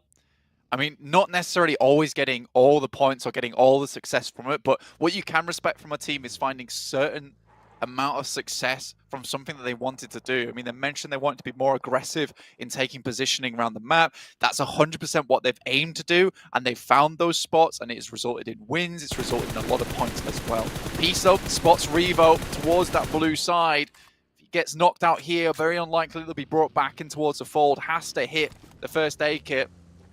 The blue's not doing a chunk of damage at the moment, can just bandage that one back up, get the stims and get moving, but that will slow down the guys from A7, but they've got something to say about this.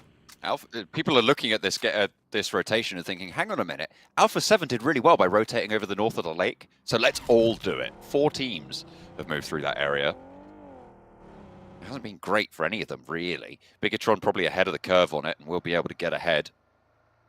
But they're most likely going to have to push south of the river. They see that. They're moving into Rozhok North. Oh, dear. Ooh, wow, okay, yeah. So second circle finally hits here. Inko will have to move for a bunch of teams. Pachinki at a little bit of a sore spot in the circle. The move around that means that a lot of these rotations will have to go through similar areas or towards that northern side or down towards the south. You're really going to be seeing a lot of traffic jams coming through. Besiktas still on their rotate downwards. Now Alpha 7 left out in the cold as they've got a long, long way to go on this one. Chung Si still in the back for LGD up towards Severny. Trying to regroup with the rest of his team in YZZ as well as Suki. Struggling to find similar performance we've seen before towards the top of the tables. Again, now looking back down towards the circle itself. Game Lord, I8, DRS, all in central spots. HVP just now making their move through. And a huge chunk of this ground split off by Quarry as well as the fielded area down towards that south side. It will be difficult to play this circle.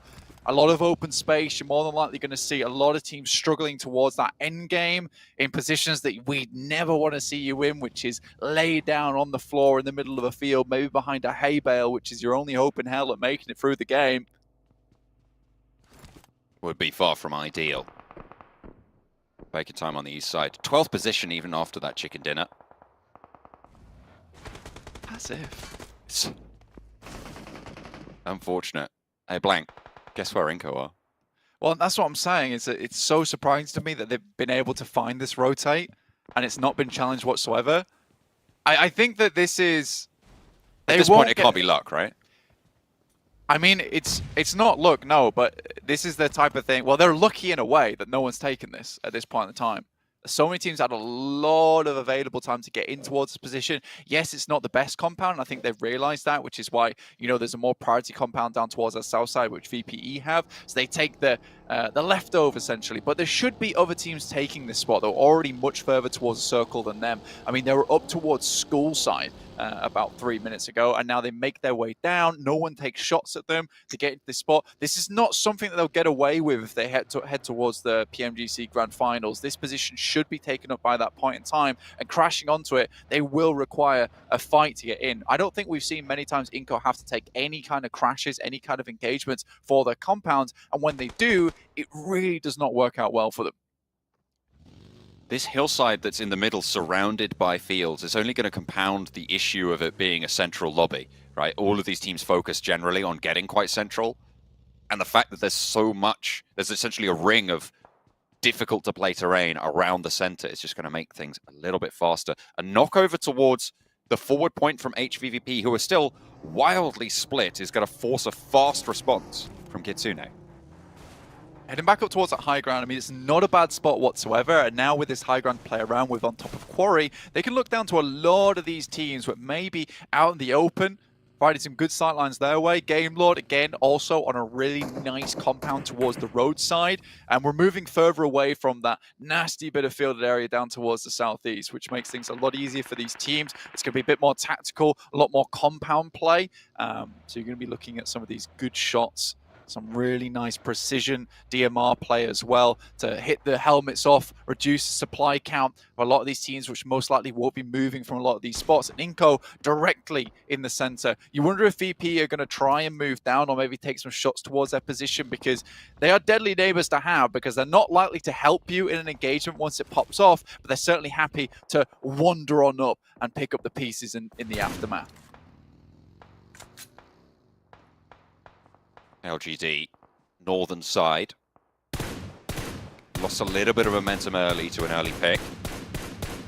But they're still on 3. And they've got some buildings, which is more than could be said for quite a few of these players. HVVP getting back together, getting Tixi back to his feet and redistributing.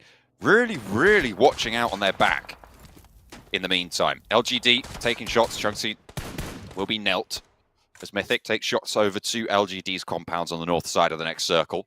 This is their backstop area. And Alpha 7 looking to sweep in on this northwestern edge. I think Meku has to be very careful now, currently holding on a compound on that western side. Not the most amazing spot for HVP down towards Quarry, but the high ground is nice for the time being. Nades coming through from BTR over towards LGD. We said that this team had to have a good performance here. YZ, bit of a clutch maestro, looking to take it to him.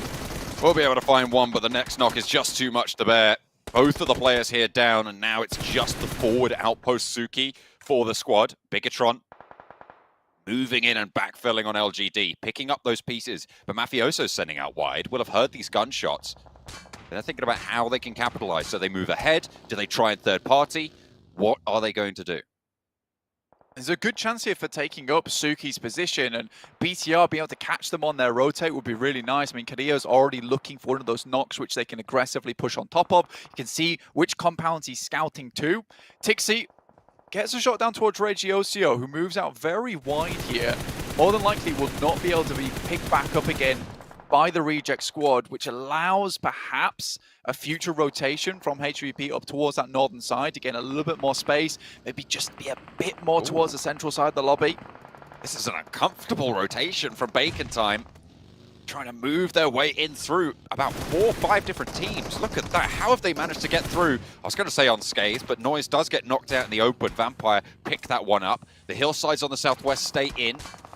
The circle does shrink. HVVP on 4 players. 2 players from Reject down the hill from them. Reject, 4 players alive, sure, but you can't turn that slowly in front of Kitsune. You will be able to line those shots up. The players on your left, though, Kitsune, you need to be worried about. Has to reposition, wants to either get the flush now or look to regroup with the rest of the HVVP squad who are looking to move forwards. They want to crunch in on the position. A7's coming down now as well to get joined in on this engagement outside in the blue, or outside the circle. And now HVV's being very cautious about any of these third parties. Regroup with Meku is very good that they held him in that position for a long, long time, allowed them to have that anchor point to come through to. Suki is put down immediately, and LGD's hopes to get towards that grand finals getting ever slimmer as we go through. 2 more games now. We'd have to have a killer LGD performance to get towards that top side. Titans also taking shots there. I think that's from one of the remaining members up towards that hillside, down towards the south. Shots, Bigatron taking on Alpha 7, the top dogs in the lobby. A good test for them, surely, but not one they want to take at the moment. However, they might not have much choice. They are swinging in. They're fully committed now. Luxy caught out there, but Mythic's position known. They can start to put nades in on this forward position. You can see Liquid and Misery immediately pushing through. Gen Foster on the off angle to catch those rotates out, but could go down and could be disastrous. Carrillo lights them up, looks for 2, and he stays alive. Carrillo Forte yet again staying in the mix of it and clutching it out for Alpha 7 on a crucial part of the push. Turns around and Mythic helps him out there. Gem Foster dealt with. Bigatron find out all about it. Why are Alpha 7 at the top? This is why, but Luxy might just have one last throw of it. One last pitch towards the backlines. Carrillo has the nade though, and there's the shutdown. Besiktas third party. It might be just over now for BTR. 57 points, 2 more matches. The current performance as well. I mean, you can almost expect LGD to start flying out of control towards the end of the day. But for BTR, we have not seen that similar kind of jump up in performance throughout the day. Enigma Galaxy almost looking to end their run now. It's looking very bad for them. Oh dear, just the one left standing now. And at the bottom of the tables, 2 eliminations on the game.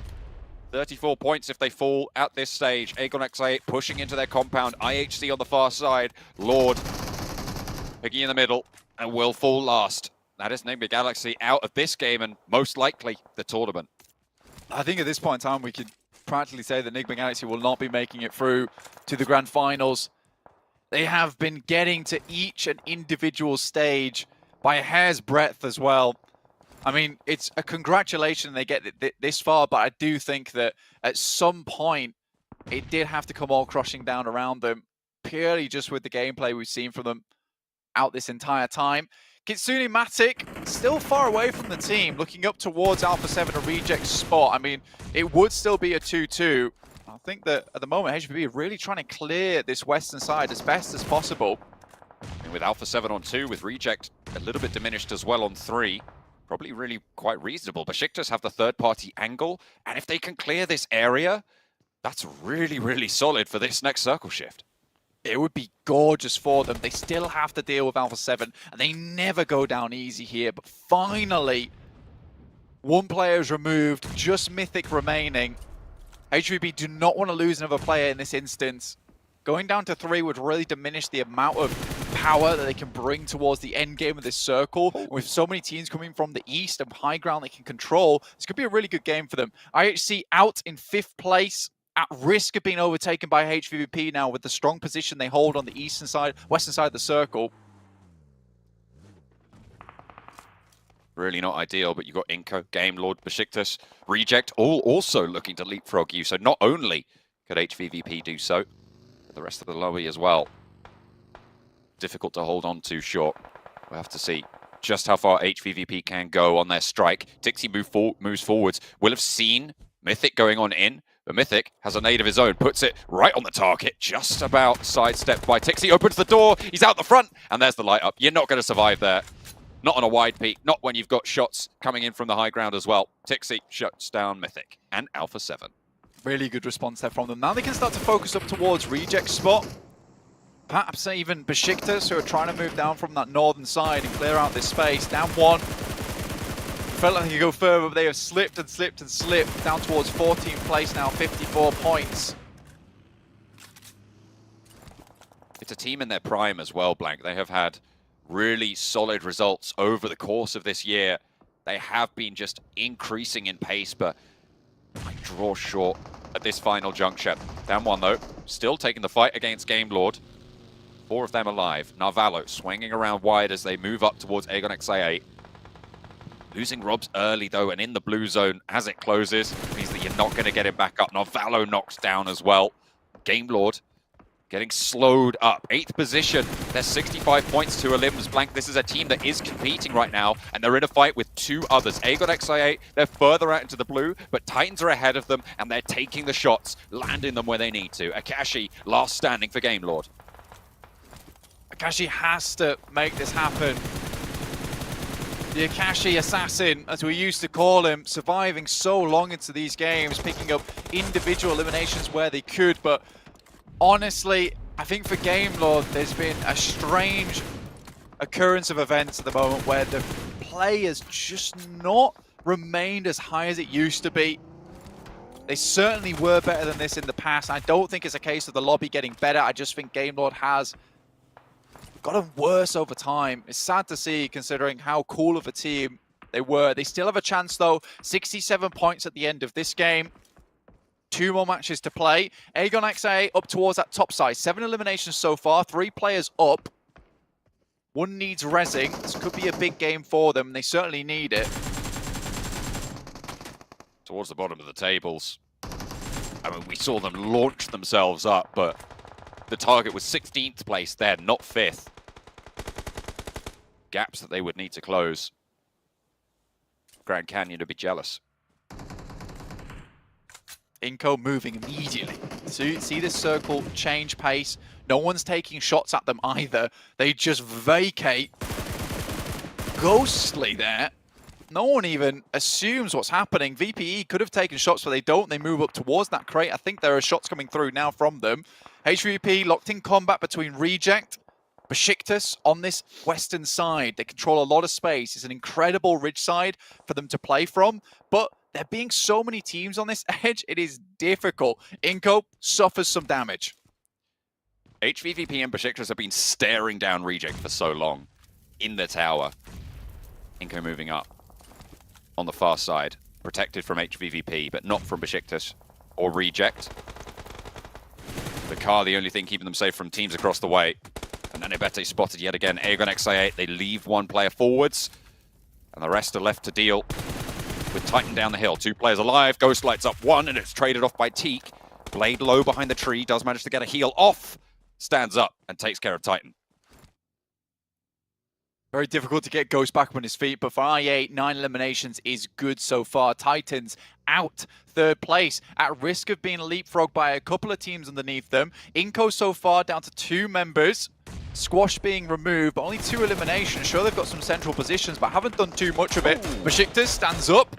Good shots come back from Becker, but now just Vitali.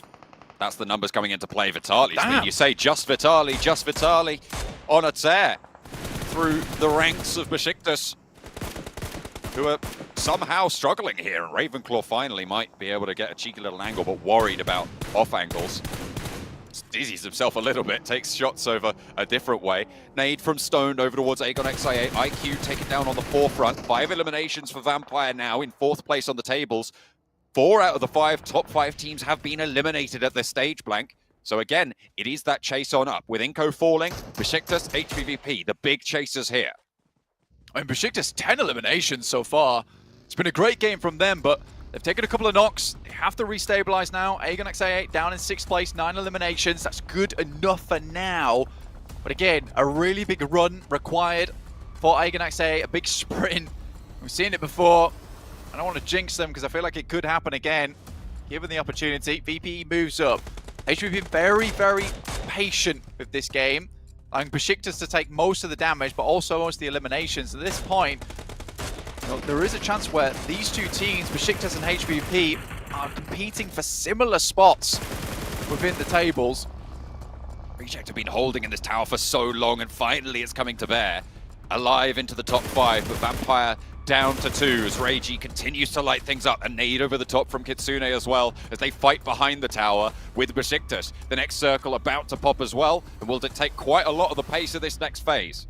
Ooh, right over the top, directly on target, Oh. a little bit close, but gets one of them, sends another over the top. Schweppes is trying to eliminate that final player, moves up and round, but exposed by a lot of teams. The nades aren't going far enough, but 2 left remaining. Sends this one a little bit higher. Where does it bounce? Much further towards them. 2 down, now just 1 out. Has to move into the sightlines of Sung. Damn one, staying alive at the top 5, racking up points, but they're being pinched away by teams across the road. The circle shrinks away from the teams up the top, though, and everybody's going to have to move. Sung will have to push forwards as well. Who's going to get there first? Besiktas go down the mountain. They are now in the position where they took down the players earlier from Inco, and will play behind the car that they burnt out before. HVVP trying to move around them as well, as Sung finally falls to a nade answer from Vampire, but they're on 2 in the field. It's a smart decision from Besiktas because they're going to try and get the resupply from the members of Inco that went down. Getting nades at this stage of the game is extremely important, and Inco was nowhere near anyone close enough to actually send their nades through. And with being in the buildings for a while and not using much utility, that could be really big for Besiktas. Although they have kind of put themselves in an awkward spot within the circle. HVP currently in, Besiktas still have to go further. VPE, again, a good performance, looking to secure their position towards the top side of the tables and get into that grand final. A really good sprint from them today. A massive resupply as well coming through for Schweppes. A full, fresh level 3 and an AUG as well on the back. A really powerful set. Reiji goes down to Besiktas, who are on 11 eliminations right now, Blank. Meku tries to get past the sightlines of the scope and somehow staying alive. Matic gets the challenge, stays alive as well. And now HVVP have a little bit of high ground to play with. For the first time, Reject are not a factor now, and Besiktas need to be worried. Vampire out the open, they've weathered so much here, and all of these teams are competing for top 5 spots now, Blank. They've done so much, and we're probably going to see all 3 of them in the top 5. The question is, in what order? Incredibly surprisingly good spot here for VPE. Vampire playing from the fielded side. The hay bale, I mentioned it earlier. A hope in hell and a hay bale to work with. You might just need to pull out the pitchfork and start shoveling away to get a little bit of a ditch inside of this side of the circle. Hunker down, play from there. Besiktas currently doing exactly that, and Tixi just looking for these shots over towards VPE. If they can open up onto a knock, their life becomes so much easier. Matic is going to send wide, see if he can find himself a better position. Tries to bait out these shots to allow Tixi to hit them. They know there's a player behind this crate. They've been scouting this out for a long time. Once those positions are zeroed in, the power diminishes greatly, because Meku is going to absolutely know where Vampires sit right now. Matic is, as you say, baiting out the shots, launches Tixi into the sky. You've got to be careful with that. You do not want to be shut down, because these players can hit shots like that. They are nutty. Besiktas slowly crawling through. They realize they need a big game here, and 11 eliminations so far. If they can clean this out with a chicken dinner too, Besiktas sat in an incredibly strong spot. A lot of our big teams finally putting their names on the leaderboards, pinning it in there towards the grand finals. Right at the end, it's a little bit dicey. This is the time you want to step up. You can start jumping above a lot of these teams that just have fell off, aren't able to keep the gas burning in the tank. The surprise entry here for me is Besiktas. To be honest, this is a team that I had fairly closely to discounted, especially given their performance in the regionals. Getting in here to the last chance. Did not expect to be them in the conversation for the top 5 spots in a qualification to the grand finals in Jakarta. But here they are, fighting and fighting hard. They're on a hefty elimination count, and the shots start to come through. This fight between Besiktas and HVVP, they has to come through, and Zessi goes down first. There is a nade being cooked though, and they need to fade off, and Enjoy lights them up. 2 players fall, and HVVP might be drawn short here, but Meku can drop these smokes. Can Peace get the nades on, or can Schweppes light it up as well? Kitsune behind the buggy. The burn is there, and HVVP struggling. Should be able to get one res. Tixi crawling forwards in the meantime behind cover of smoke. The res goes So through, close. just on the edge. Kitsune steps up for one more res as well. Can they get back to full force? No, they can't, but they still have 3. More than anyone else in the lobby, but Meku gets taken down by Stone, and the shots are not there to answer. They're covered off with the smokes from Besiktas. Enjoy spotted, but Matic gets the knock. Looks for the flush as well, picks up the point. We'll be able to find it. Who's getting it? But Stone is spotted as well out in the open, and HVVP are striking hard. Peace there behind the vehicle. They know where he is, but 2 players active for HVVP. Peace tries to hold it on Outblank. 8 eliminations, stoned. Schweppes finished off the final player from Besiktas, only find themselves with 3rd place. Unlikely he's going to make it through, but HVP have done an astonishingly good job with the smokes. The cloud has kept them safe for so long, and that will take them to greater heights there, towards the sky and in the top of the leaderboard. What a good job from HVP. A really tough spot to play from with so many teams around them, making it difficult. I think for Vampire, they had a chokehold over that lobby for a long time, but it's definitely those smokes coming out from HVP. Not only did they deny the sightlines from Vampire Esports, they set themselves up on the right side of the ridge. They control that side of the ridge for so long as well, just in case they have to play out this end game, which allows them to take shots towards Besiktas, hide back, get those reses right at the end. It's very, very well done, and hugely intellectual. I really like that end game from them. What a way to close it down as well. And this is why we were still expecting to see Vampire and HVVP compete for these top 5 spots. They finished yesterday at the bottom of the tables, Blank. But here they are, vying for the top. It's just some very purposeful gameplay coming through from both these teams to allow them to get this far into the match.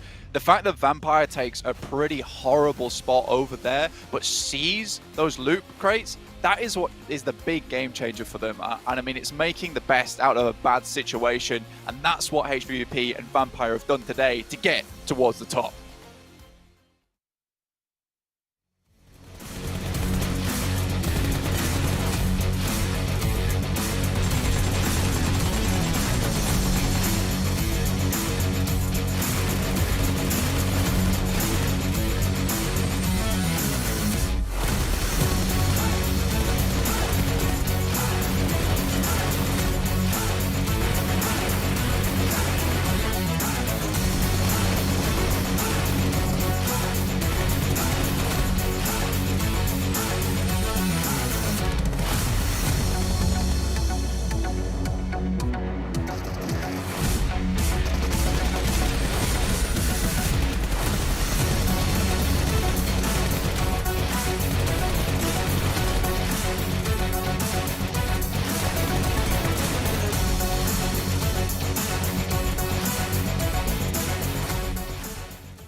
HVVP, another chicken dinner to add to their tally and another 25 points to boot. A massive game for this team who still has yet to be secured into an organization, though after this maybe they'll be able to get one for the finals of PMGC, because that's the track they're currently on here to make. Gentlemen, a fantastic game. The field finish was very interesting, I think we should say, as Vampire unfortunately were being shot from basically it felt like every angle by every team. But we even see Vampire getting 21 points, Besiktas 22, even Aegon I8 Esports with 13. This has to shift up the standings quite a bit. It really has. And Vampire, like, they got himself right now a chicken dinner with 12 elims, a second place with 13 elims in the previous 2 games, and now they got himself another second place with double-digit eliminations coming their way. I don't know what change happened between yesterday and today, but I'm loving it. And it seems like when they just get into that late game position, they still have 4 players alive. They just overwhelm the lobby at some point in time, unless you have Sung, which it's a field finish. Yeah, going to have a snake. It's going to be an issue, of course. But if Sung is not there, chances are with those 4 players, they get the chicken dinner. So I'm loving this new Vampire. They're looking so streaky today. All right, well, we're going to head to a short break while we kind of wrap our heads around what just happened. But when we come back, we're going to finish breaking down this last match here and get you ready to go for our penultimate match of the last chance stage.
So an Xperia 1.4 and Xperia stream made in collaboration with professional what, Maxman? Esport players. Yes, it is. You can get 90 hertz in PUBG Mobile with Xperia Stream's total cooling system and multiple ports for intensive gaming and streaming. Don't worry, I wasn't going to test you on that one, Sandstorm. We already saw I what was happened ready, the other day when I though. went with it. But welcome back, everyone, as we finished off, again, our 4th match of our final day of play here. Let's take a look at our overalls and see how things might have shifted up. And we are going to see a big shift indeed. What? Vampire Esports coming for that first place.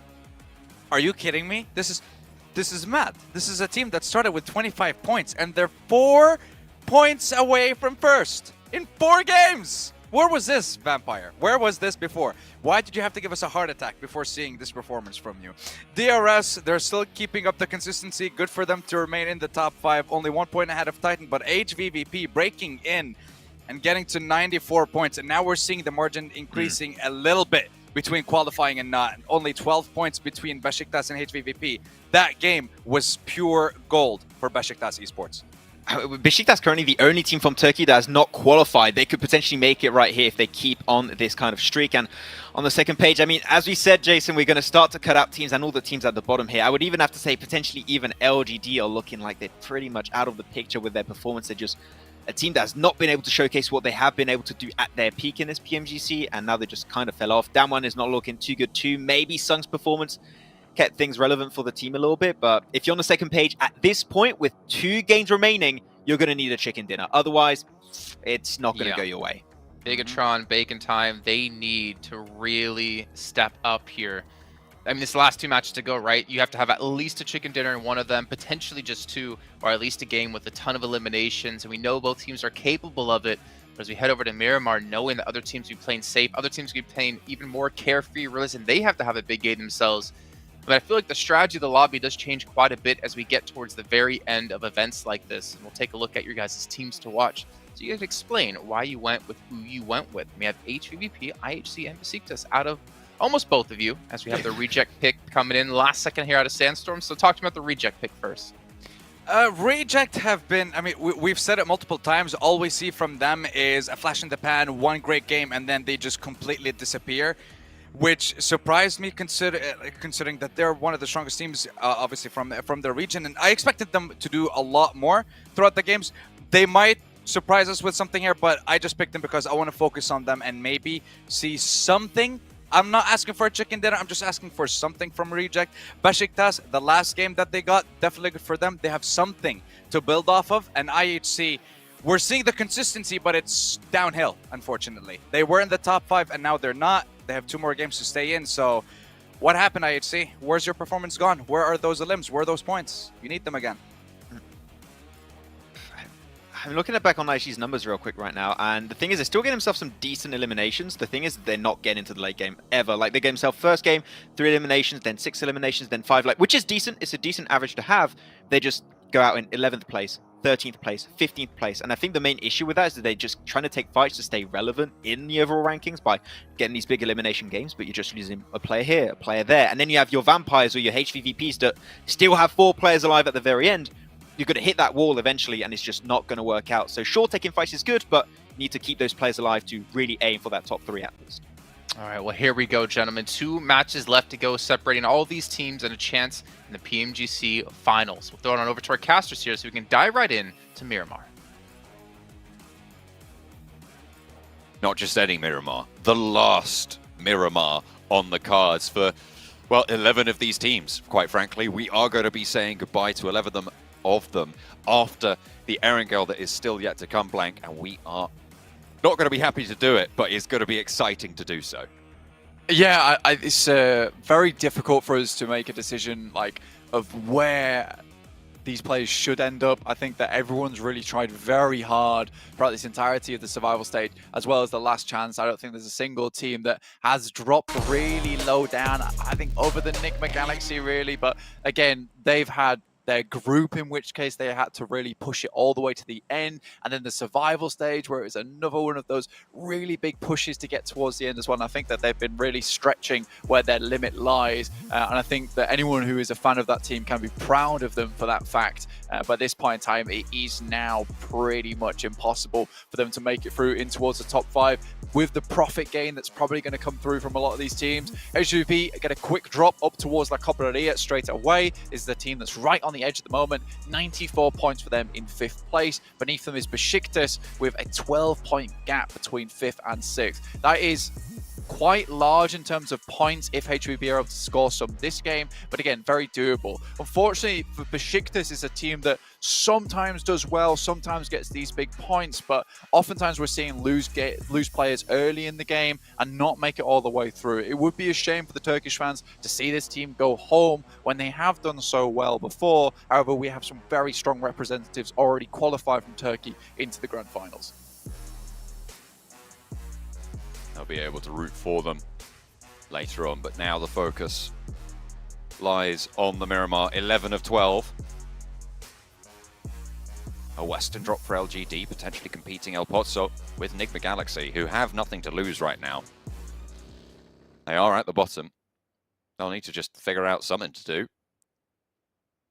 Why not drop right next to LGD, who 12th place right now? Again, Max was even saying it feels like at this stage they might just be cut out. 34 points behind the bubble at this stage. They need to make up that difference. And when you've got the teams fighting so heavily for those spots at the top as well, it's likely that that bubble is just going to move too far away from you. You're expecting it. Well, we were expecting it certainly at the start of today to be around that 120-point mark. So for LGD, they would need to double their points in the next 2 games. That's 2 30-point games. Very, very unlikely that they can see that. It's really difficult to hit. You're also hoping now that teams in that top 5 bracket don't get good games going forward, that they're getting these 0-point, 2-point games, which at this point in time where you're at that top 5, you know, there's a little bit of mental pressure relieved, but it's a case of now you're just looking for those consistent points. Before, for some of these teams like Vampire, there was a case of we have to step it up. We have to get some massive games going forward. We cannot afford not to go for these crashes because we need the elimination count to see ourselves fine towards the top. But now they can just think about getting some fairly standard 10-point games, which should see them in a fairly easy scenario getting towards the grand finals. 2 matches remain though, and anything can happen with this sprint format, especially where we have so many good teams coming from these regions. You can see that we have so many good teams just the way that the points are distributed. You know, we have a very even distribution going downwards all the way from first place. Bacon Time though, finding one from down 1. Them down to just 3 now. Down 1 with 63 points in 11th place. A team that has a chance to get towards that top side. But again, very similar to LGD. It will be extremely difficult. And you need 4 players alive. You need 4 players alive at this point in time to get those big elimination games. And losing one early like this requires you to have a very weird entrance towards the circle. And then also one of those odd finishes where you almost guarantee a win from the position you have. From pretty much, I would say, 11th down, going down in the first 5 teams is a death sentence to your run. Even if Nikke Galaxies is already pretty much dead on arrival at this stage. So if you're down 1 LGD, Bacon Time, BTR, Aegon XIA, you fall early in this game, that's going to be it. There's no way that you're going to be able to make it on up with the speed at which teams are streaking out at the top.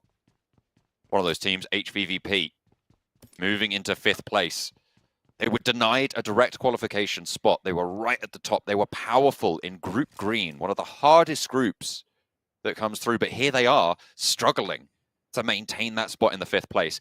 I'd expected them to be a direct qualifier, to be honest. I didn't even expect to see them in the survival stage, in the last chance stage. But here they are, and good God, they've been given a run for it. The last day of gameplay, though, the last day of work, then they can take a little break over the holidays, come back for Jakarta, as long as they can stay in the top 5. Practice will be important though. No real time off for these guys. Constant analysis, constant work. A little bit of time off though is required, 100%, especially after survival stage and the last chance where things can get out of control so quickly. For HVVP over in green, I think that, you know, not getting in for as a direct qualifier is maybe a little bit more excusable considering the amount of powerhouses that were in that lobby. It was difficult to keep up with some of those teams putting in an incredible amount of work towards that top side. But now in survival stage and the last chance, you know, some of these teams might be weary, a little bit tired. Now it's 30 matches over 5 days. LGD rocking up on HVVP's position. Only 2 players here. They're going to have to be quick with these shots. MVM has to go down here, and Tixie's running for it. This is a very fast push. Spots an ankle, sees the player, gets the knock, but answered. A shot through the way, but there's a backup from Matic, who's low, though, and needs to stay alive. Flush 1 goes through. Suki around the corner, takes the second player, and HVVP drawn short here by LGD. The Chinese team cuts the CIS squad in half. Lose 1 player for it, and that is not a good start for HVVP. Not at all. I think this is a good opportunity taken by LGD, though. Heading straight towards the position, understanding that Tixie's been out here on his own a fair few times. They get 1 point off the back of that. Now they're looking for a high placing. Maku and Kitsune send up. Try and hold out these players. Spot MVM. Smokes are going down. DMR with them. A resupply from both Tixie and Matic. Unfortunate turn of events for HVVP, and their match is going to be infinitely harder because of this. Remember, they're in 5th place, and Besiktas could jump up. Really, they're only saved right now by that 12-point margin between them and Besiktas, but IHC could have a good game. Inco could have a good game. It's terrifying being on that 5th place. Certainly is. Far from out of the woods at all, even towards the top of the tables. Can all change at the drop of the hat, but there's not too many teams now looking to pump up all of those numbers. The circle on the eastern side, drawing those teams central yet again. Direct contest from LGD as well. I mean, that has been planned, that is purposeful. Bringing that out towards the end of the day where you've only got 1 Miramar, 1 Erangel left remaining. I think that is very cruel. But also, that's what you have to do. When you get to the last 2 matches, with there being no more of these matches left and no more of these maps left for the last chance, pulling out something a little bit interesting, a little bit unexpected is exactly what you need to maybe get yourself a head start. But with LGD now down to 3 players, HVP, those two players did put up a good fight versus them. A little bit awkward for them, but 2 elims, it's a decent start, but they need more than that. And they have lost a player as well. You talked about how you need 4 alive. For teams like Down 1, Aegon XIA, even Game Lord, LGD now as well, down to 3. HVVP, sure, they're down to 2, but they've got an elimination, and if they can keep trucking, if they can get 8 points this game, would be phenomenal as a result, just to keep them in that running for the final game. And with Besiktas currently, you can see them down towards that southeast side, moving up towards Impala. DRS are completely in their way, could cut them down in their tracks, which should be massively good for HVP to remain in that 5th place spot. So now it's on Besiktas. Can they step up? Can they perform versus this crash coming in towards DRS's position? A very, very important fight for them because they can open that up. They have a lot of space now down towards this south side where the circle has landed to play from. There's really not a lot of space in this circle either over towards the eastern side of La Bandita. So much fielded area there. A lot of teams prioritizing this northeastern side of the circle itself to pick up some high ground positions and play from there going forward. IHC, another team on the chase right now, currently playing west near Graveyard, coming towards La Bandita now. DRS will have spotted Zessi moving through. Rules is getting into position to take shots out that way as well. Doesn't quite know where the buggy pulled up, but should be able to scout that out. Zessi certainly giving his position away as Rules careens over the hillside. The rest of Besiktas yet to be able to back this position up, but Peace is going to commit Sun HP and Enjoy bringing up the rear as well. But half HP leaves them a little bit diminished in this fight. What they'll need to do is get inside the compound, get inside of Impala, and try and heal on up. With the circle shrinking as it is, it's all about staying safe for them. DRS do have eyes on. Down towards Besiktas as they drop in towards this compound. Relay information back. Maybe able to take some shots that way. HVP, close combat with Nikke Galaxy earlier, but able to get out of dodge fairly quickly down towards Minas Generalis and La Bandita. Again, this is just about remaining hidden on the rotates. BTR up on high, realize that this is the game for them. I think big has to come through. Again, we've not seen those massive elimination games coming out from Bigatron, and that's what is required in these final matches to get towards their home ground. 57 points. With the bubble moving further away from you as well. You've got to think it's curtains for this squad at this stage. They just haven't demonstrated to us that they deserve this spot. Couple of misplays, sometimes miscommunication. I mean, they've made a substitution, swapping out the twins, but it hasn't really gained them any momentum over the last couple of days, and it is unfortunate, but they might not be able to make it to their home ground in Jakarta, as you say. Nikke Galaxy trying to play this one out. At this point in time, it's just a case of maintaining face, keeping the heads and the chins held high. Circle centers up over towards Aegon. IHC as well, got a good compound down here. You can see LGD moving through La Bandita, looking to pick up those ridge sides, take some shots down to anyone that's holding on the underneath. HVP currently holding that compound towards the south. Nikke Galaxy might want to try and crash that one. It's a decent-ish position. It would be probably the most impact that Nikke Galaxy could have on this lobby is taking down the remnants of HVVP at this stage. Taking a horse out of the race in this game for that 5th place spot, but Inco want to move closer to the center, as they always will do. Reject will be looking to hold them out for it though. Squash goes down early and shots over the way are good to kick things off for Reject on their hold. Becca lobs a nade around the side, Vitali falls and Reject get yet another opener into the fight. And Inco really coming apart at the seams here. However, Nenebeti is traded off onto wards. The last players are going to just flood on through.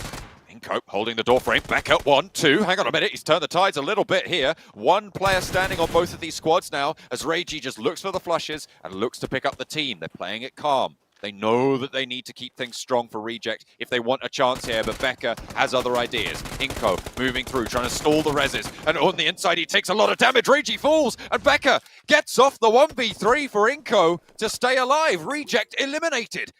Goodness me, that is disastrous. And in the meantime as well, Bigatron have fallen, bringing an end to their campaign. That's almost over there. Inko, Becca really bringing it back. What a play from him from the outside. Reject falling apart at Becca's hands. What a play. Inko happy. Nenebete really bringing up the rear for them throughout the days, but Becca has been a stand-up in his own right. And that will keep Inko in it, actually. 79 points now set tied with IHC to try get back in towards that top 5, but with the one player remaining, that may be all the points they get on this game. DRS. What a tournament they've had. 3rd place right now, 97 points. They're not out of it just yet. They're not confirmed, but it feels like this is a team, certainly to me, that has just been consistently grinding out those points. They've had 1 chicken dinner so far this tournament, but they've still just kept up that pace. Probably the most consistent, I would say, out of these top 5 current holders. Yeah, a quietly brilliant team. Don't bring anything absolutely insane to the party, but what they do bring is just consistency, like you say. It's very difficult to not see them towards that end game. And I think grinding is definitely the best way to put it. I mean, they never get off that wheel, which is very, very good for them. HVP actually still in the circle and a potential to maybe get some more points in this game from this position. Again, very difficult for any of these teams to move through. Open ground all around them. YZ, I think he tries to scout that building. Perhaps an anchor point for the rest of LGD to move up towards. Titans, 6 takes a lot of damage. Zessi tries to finish him off. Shots towards 6 from Besiktas. And a pretty crucial team to be taking shots at as well. 96 points, only now 1 point ahead of HVVP with the elimination that they were able to claim. Besiktas starting to close that gap as well. They're 12 points behind HVVP, sure, but now with 83, they're only 13 points behind Titan. The gates were pretty firmly shut at the start of this game, but now start to come off the hinges just a little bit now. Icy takes down Killer. Suki take that elimination away. Happy days. YZZ also taking some big sprays over that way. DRS will regroup over towards VPE's position. The Vampires. They have been on a streak today, on a massive tear, in fact, Blank. They started today on 25 points, did Vampire. 15th place. Now up on 108. They managed to get 83 points today. And as I've reminded people before, Down One currently hold the record for the highest single-day scoring in this stage of the tournament, with 86 back in the survival stage. You see them actually quite close towards the top here. They're definitely going to be capable of taking that home. 3 points stand between Vampire and that record. What a way to challenge for the top spot. Bacon time as well. Shots over onto Besiktas, who are the chasing team for the bubble. Really dangerous here for Besiktas right now. Losing your opportunity during this game after just about making it to the circle would be disastrous for them. Good start though with the DBS. Oh, cut down though as a trade comes through for Shirty. Low HP on the backlines and Zessi needs to equalize, but he's not going to be able to get the angle just yet. Bacon time want the res, trying to keep up as 4. 2 eliminations so far on the cards. Besiktas want to loose the nades. Res comes through and the reposition can come out for Bacon time. They're going to fold it back, try and get this heal and stay safe, consistent. They've got the point. They don't need to overcommit. Besiktas are just locked in this spot. So hard to crawl out from the smoke as it starts to cloister for them just a little bit. They try and send away, but Ice is here. Looks to clean up the pieces. And in terror they flee. Besiktas have to get out of there if they want a chance to keep this run going. This is good news for HVVP. But a tumble out in the open. Oh, leaves the car upside down. Need to get back on the road quickly, but they slow all the way down. Becca's there. Becca? Launches the nade over. They're going slow. Can he hit it? Has to go for the trade. He stood up against Reject. Now Besiktas, the new challenge, but he's spotted in the vehicle. Will take a lot of shots to Zessi as well, but Becca is holding out well. A lot of damage to the Besiktas squad, but they're taking it as good as they give. Becca will fall down and onto the inside. Besiktas try and stay alive. Becca will be eliminated for Inco. They started the day in the top 5, but now they are towards the middle pack and will not be happy about it. One game left in their campaign, and Enjoy stays alive for Besiktas to keep their run in it. Removing the vehicle, very important here. Make sure he can't get away from that spot, and pretty much it's just a matter of time for Besiktas at this point. 2 points found, and with 13 teams remaining, if he goes out very shortly, that run, that chase is going to be ever harder, and IHC, the new contenders, to pull HVP out from the top of the tables, but they need a big game to make it happen. But 4 players still alive. It's looking pretty good for them. A lot of the teams at the top here still in the game. Besiktas, HVVP, the most in danger right now.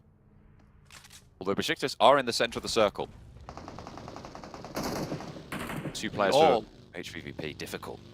Yeah, all eyes on Enjoy at the moment. For HVP, they need to make a run out. They could potentially even just look to take some shots towards some teams rotating in towards the circle. Maybe head up towards the north. That's always an option. For them, their rotation very, very difficult. And the reason we talk about it so much right now is because for HVP, survival is very much essential for them if they want to remain in that top 5 spot, because IHC currently is chasing. They're on the outside of the circle, though. We'll have to move towards Aegon XI8. Either way, if IHC go down now, though, and HVP go down shortly afterwards, it would still be pretty much okay, because it'd be a full reset on the point scoring. HVVP are making their break. They're both in the same vehicle, Blank. They might be right up towards Enjoy, but they've drawn short a little bit. They hop out, and they are still alive. Taking shots over to them. Not really anyone at this stage, but IHC move through, open up well onto the engagement, and Ghost, the only player standing, finds Alex. A teammate, actually, I think, got the flush there, so the point potentially denied to IHC. They get another knock onto the other players. Another knock comes through. 2 nades from Ghost. Icy wants to put one out the window, back into the shack, but did they spot the cross? They will have heard it now. The footsteps are there. Peeks out wide for a little bit of an engagement, but fades away to the other side of the building. Catches them lacking. Icy takes a little bit of a tag. 2 players for IHC. And Aegon XI8 towards the bottom of the tables yet again. Fighting strong right at the end. He wants the flush, he wants the point, and IHC are going to be unhappy about it. Cuts another one, finds the shots over through the window and has one more to do, but can't quite find it. Could have been disaster striking for IHC, but now they can regroup on the south side of the circle. HVVP are ahead of them and have managed to get into the circle as well. Crucial fights for a lot of these teams. I mean, HVP so close to the team that's currently chasing them. IHC getting their members back up on their feet, but they will be extremely low in the process. Becca, he got that vehicle real deep in towards that shack. So important for them. I mean, it's keeping Enjoy nice and safe, and he's playing the same strat, nade in hand, waiting for any crashes that come their way. Sune just rolling around out in the open, playing split right now, hedging their bets, playing for survival. Reasonable position. IHC, though, probably the biggest threat that stands. HVVP would love for Titan, DRS to go down right now. Would be good news, but Meku's been spotted. Rules. Lands one, the second comes through, and that's actually from IHC. Leaving Kitsune solo, but he's in the next circle. 5 eliminations so far, IHC. Really good job from them, and not many other teams to challenge them out too much. DRS up towards Vampire's spot. You get a nasty surprise here. The nades come over the top. DBS as well, and Vampire on a massive breakout today, looking for a little bit more.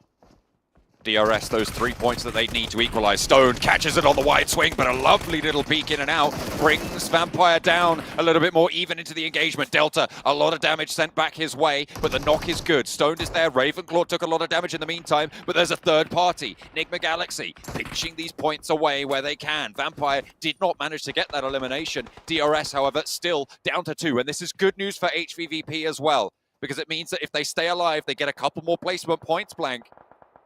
Kitsune could ladder them up over DRS and push DRS out of the top 5, even if they go down soon. In the meantime, IHC taking some nasty damage coming through from Bacon Time on their cross. One player in Godless sent up towards the Vampire compound. Currently embroiled in combat with the guys from DRS.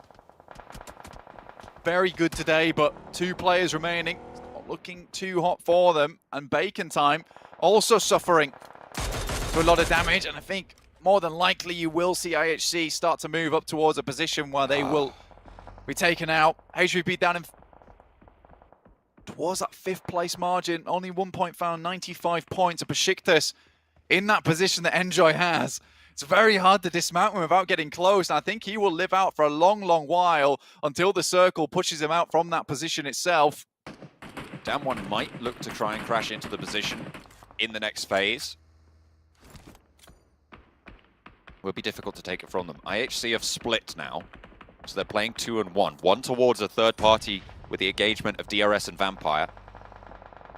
But the fact that DRS are taking heavy L's right now in this engagement is good news for HVVP fans. DRS moving on through. Godless spots it. Doesn't actually manage to find the first shots onto Delta. That looked a little bit shaky, but Godless gets it done. And that is DRS out. 0 eliminations, 10th place coming on through. That keeps HVVP and DRS very, very close. 95 to 97 right now, so very much a battle for the bubble. Titans are going to fall as well. It stays alive, and IHC might leapfrog all 3 of those teams, Blank, with a good game here.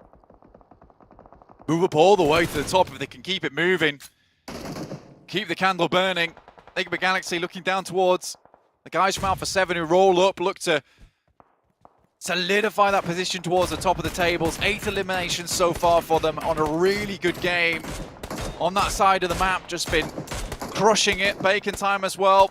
Maybe going out here and ending their run in the last chance. Down 1, also have dice towards them. Enigma Galaxy on the north side, 34 points, 1 elimination right now. There's no way they're going to get into the top 5, but might ruin the chances for a lot of other people. That he was saying Enjoy might last for a little bit longer. Nade in through the window, 7th place, 2 elims for Besiktas. That'll leave them down a little bit lower, but how far can IHC go right now? They have 9 eliminations. They were sat, 97 points for DRS is the marker for them. They're currently on 88. With the placement points that they can rack up as well, with the center of the circle position that they have. Potential, it could be a 3rd place position for IHC. Definitely doable for them. IHC really needed this, and I think that they have played a good game over in survival stage, as well as here. Bringing it back into the fold. Really good moments coming through from this team. Looking for more now from them. Schweppes gets knocked. 10 eliminations now for IHC. Really taking it to the limit for the Mongolian team. Pushing up to try and join their countrymen in those PMGC Grand Finals. Revo opens up towards down 1. This, of course, an important engagement for the top spot as well. But Enigma Galaxy rolling up to Game Lord. Akashi holding on the inside. Just covering off that door frame. Ralph down first. Enigma Galaxy continue to try and bombard in. But Navallo cut down by Ravenclaw from Vampire on the south side. 8 eliminations from Alpha 7 opens the gap between them and Vampire. But if they go down here, would be very, very tricky for them to get much further. Vampire have taken a knock, and they want to third party this. Trades back and forth between Game Lord and Enigma Galaxy as Akashi pushes on out, looks to push through the smoke, has to be on the swivel, finds 1-for-1 yet again, and the trades are even once more.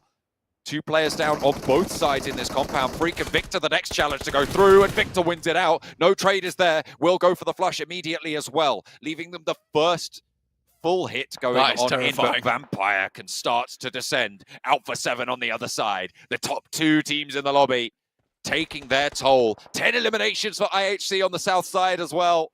And the teams from the top of this hill will have to push down towards them. It is just the sounds of wings flapping, buffeting the rest of these teams back. Victor still going strong though for Game Lord. 5 eliminations found. Navallo still knocked here. Lord, last remaining member for Enigma Galaxy. IHC down below. But Vampire would look to finish this one in first place. A very unlikely first place entry too. Like you said, John, it has been a gargantuan point scoring day for them today. Into the final game of the day. I'm going to need to get out my abacus blank because I'm going to need to keep track of things really, really hard to call who's going to be able to take it. It's all on the last game, really. IHC putting themselves amongst it. With the placement points they've got, I think they've already leapfrogged over HVVP, top 5 now. So placement points starting to ramp up very, very, very quickly. And with down 1 going down soon, surely. Unless they can get some cheeky shots over to IHC's position. Game Lord potentially also soon to fall. Narvalo cut down. Last player standing. Victor for Game Lord. To keep themselves up. IHC spot yet another point. 11 eliminations now. And they can turn their attention to Vampire, but they still have this backstab potential as Game Lord fall. A7 massively unwilling to let up on that first spot. They light up IHC. Oh. No knocks found though. And Carrillo sent backwards from Zjol. The building that held Enjoy now giving Forest Sanctuary. Mythic out wide on the angle.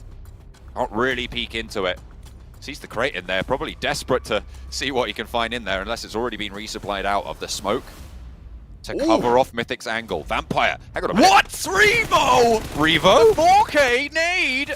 Pops Are a you nade. joking me? Where did that come from? I have no idea what... Okay, well, here we go. Nade over towards Forest with Vampire out of the mix. Forest has to push out wide and get cut down. IHC, they're definitely going to be in that third place. But can they catch Vampire? Vampire didn't have the highest elimination count with the placement points they had. It wasn't out of the question, but it would need all of these points to go over. A full 4 elimination to come through. There's 16 eliminations on the cards for Alpha 7.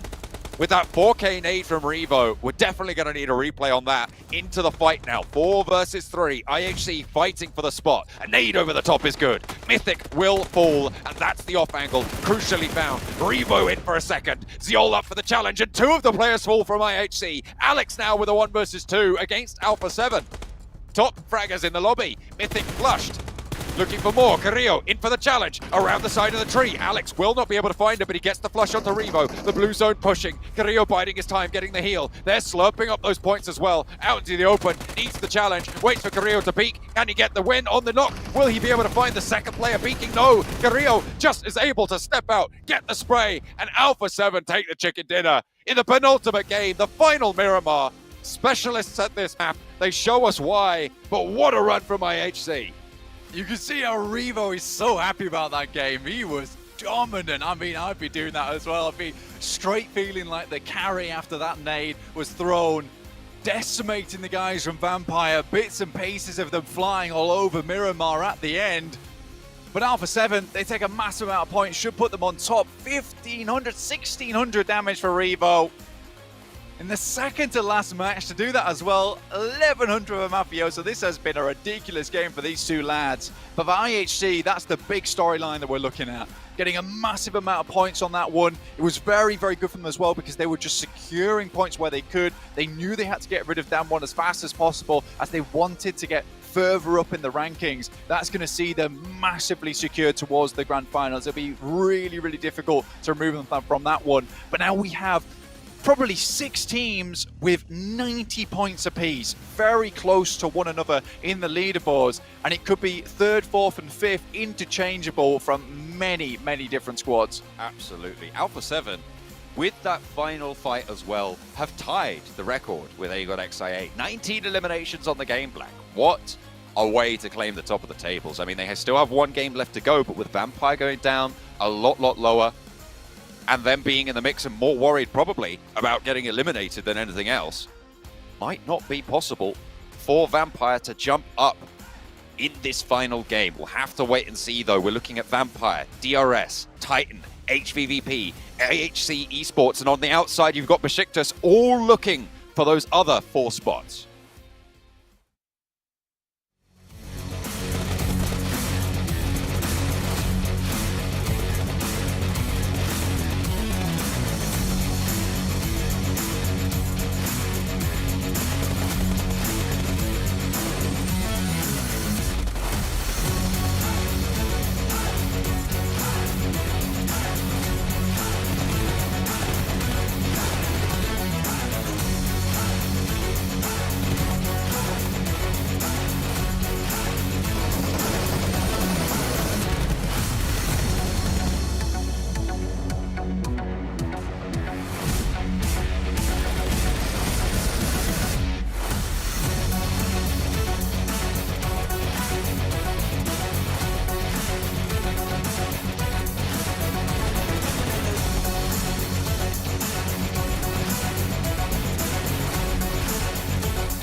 That had to have been one of the most awesome finishes we've seen so far today. I think Vampire Esports were knocking on the door of Alpha 7, and well, Revo had an answer for him. It was a grenade in the face of all 4 players, knocking them out, getting them 34 points on the match. A ridiculous game here for Alpha 7, and they've almost solidified, if they haven't already, their place at #1 here at the end of the last chance tournament. It was a no-look grenade too. He just threw it and he just turned his back like, yeah, easy, cool. It just felt like a movie right now. He just put that in slow-mo, goes up an entire new Die Hard. But what an amazing game from Alpha 7 coming in from the eastern side. Playing, I would have to say, Sandstorm really, really silent and just striking when all the teams are fighting outside the compound. They just pick up the pieces, play the high ground position, and then they just unleash absolute hell onto IHC. But IHC, this is a game, Sandstorm, they needed for a chance to be in top 5, and man, it's going to be so close in the last game. Yeah, and this is why I was focusing on IHC and I was focusing on the side of Reject, teams that needed to perform in order to have a chance to get to the top 5 in the final game. Unfortunately, it didn't work out for the side of Reject, but IHC did. And Revo with 1.6. That is the most damage we have seen in a single game from one player. The second that we have so far, from what I could find, was Top from Godlike Stalwart with 1.4k. But 1,600 damage from Revo is... And the fact that Mafios also has 1,000 damage. What is the entire team's stats? That's my question. Whoa. A lot. High. Yeah. I don't know. I don't know what else to say. But we can see here overall rankings. IHC helping solidify their spot with 104. But go into the last match here, you can see HVVP 2 points away. Besiktas at 86 points. They're 12 points away. It's coming down to just, unfortunately, just a very few amount of teams here, Max Ben, to see who can make it into top 5. And the thing is, even if you're IHG, you're not safe. You're 8 points ahead of HVVP, and there could be teams down below. There can be some competition. Titan Gaming and DRS can have a better performance. I know this is something we tend to repeat a lot as we get closer towards the end, but hot drops are going to be a real potential issue in this game, because now you've got teams in the middle of the pack that are potentially in reach of that top 5. They've got nothing to lose. A big game is all they need. So teams even like Game Lord, Reject, Damwon, if they do a massive hot drop, get themselves a huge game, chances are it could work out. So these teams are going to be on fire this last game. They're going to throw everything they can in this game to potentially make it in the grand finals. Well, I mean, you're talking about the middle of the pack teams. I'm looking towards the bottom of the pack teams. Your Agon, I8, your Bigatrons, your Digma. They literally have nothing left to lose here. They could try to spoil the hopes of some other teams by dropping on top of them, and that's the ones I'm really looking out for. Not cool. Yeah, definitely not cool. And the thing is, like, I'm looking at the teams that have similar drops. You have the likes of IHC. When we're looking towards South George Bull, they have dropped there before. We also know LGD like to be in that similar location as well. HVVP like to drop towards the north side. So that's already 1 point of contention. You also have the likes of Milta when we're looking at Titan, DRS. They also have a similar spot, Bacon towards the side of Milta Power. There are too many locations shared by 2, 3, 4 teams. We haven't seen hot drops throughout the games in day 1 and throughout the games of day 2, but this is definitely the moment where it should happen, and we got too many teams to watch out for. Well, speaking of teams to watch, let's see who you two both did choose here for this final game, the last chance stage. IHC, Inko, HVVP. I understand all the picks from you guys, to be honest. I think the only one I'm really curious on is like the DRS Titan picks. Walk me through those, Sandstorm. Basically, they are on the edge. They are tied with 98 points. They're not guaranteed to go as of yet because you have HVVP contesting them, and Besiktas, there's only a 10-point difference, 12-point difference. It's possible. The game is in their hand. Them qualifying to the grand finals, it's up to them. It's whether you play slow, you play smart, you play calculated, you don't take any needless fights. The longer you survive, the better it is for you. So as long as you don't make those mistakes, you should be good to go. Actually, I think it's a really good pick to go for DRS because, as you know, this is a team that's all about survival, playing hyper-passive in the early game, avoiding fights. So if DRS go on the early game stage, that will be a team potentially targeting them in this match. But knowing them, they're going to avoid it like the plague and just try and make it in that at least top 5 position to secure their spot. I think DRS might be good after this. Man, I'm going to get a little bit worried for some of these teams. We take a look at the player shots. You can see Besiktas here. They are within reach of getting through into top 5, but it's if they can close things out here, if they can hopefully have a strong game, even Game Lord here, Navallo, I don't know what kind of match you need to have. Maybe just by yourself, get your teammates to go sit it out, go take a break here, because maybe you alone will be enough to help carry Game Lord through. But it is tough times. I mean, if you're one of those teams who don't have a chance, it's a little bit depressing here going into the final match of your season of 2022. But at least you can potentially spoil things. Maybe you can move up the rankings for some more earnings as well. But I definitely would not want to be in the shoes of any of these teams. You're still clearly aiming for that top 5 position. It's such a tough position to be in, but unfortunately, you cannot let that affect you. You really cannot let that affect you because, as you said, if you're one of the teams in the middle of the pack, you will need a massive game if you want to just barely push yourself in top 5. And on top of that, you need teams like your DRS, your Titan, your IHC to have a really, really bad last game. And what a better way to make them have a bad game? To hot drop them, maybe shut down their rotations early game, and really take the matters in your own hand. Let's see how things are going to go, but it's going to be a wild last game. Sandstorm, before we go to the casters here, describe how this last match is going to go in one word. Epic.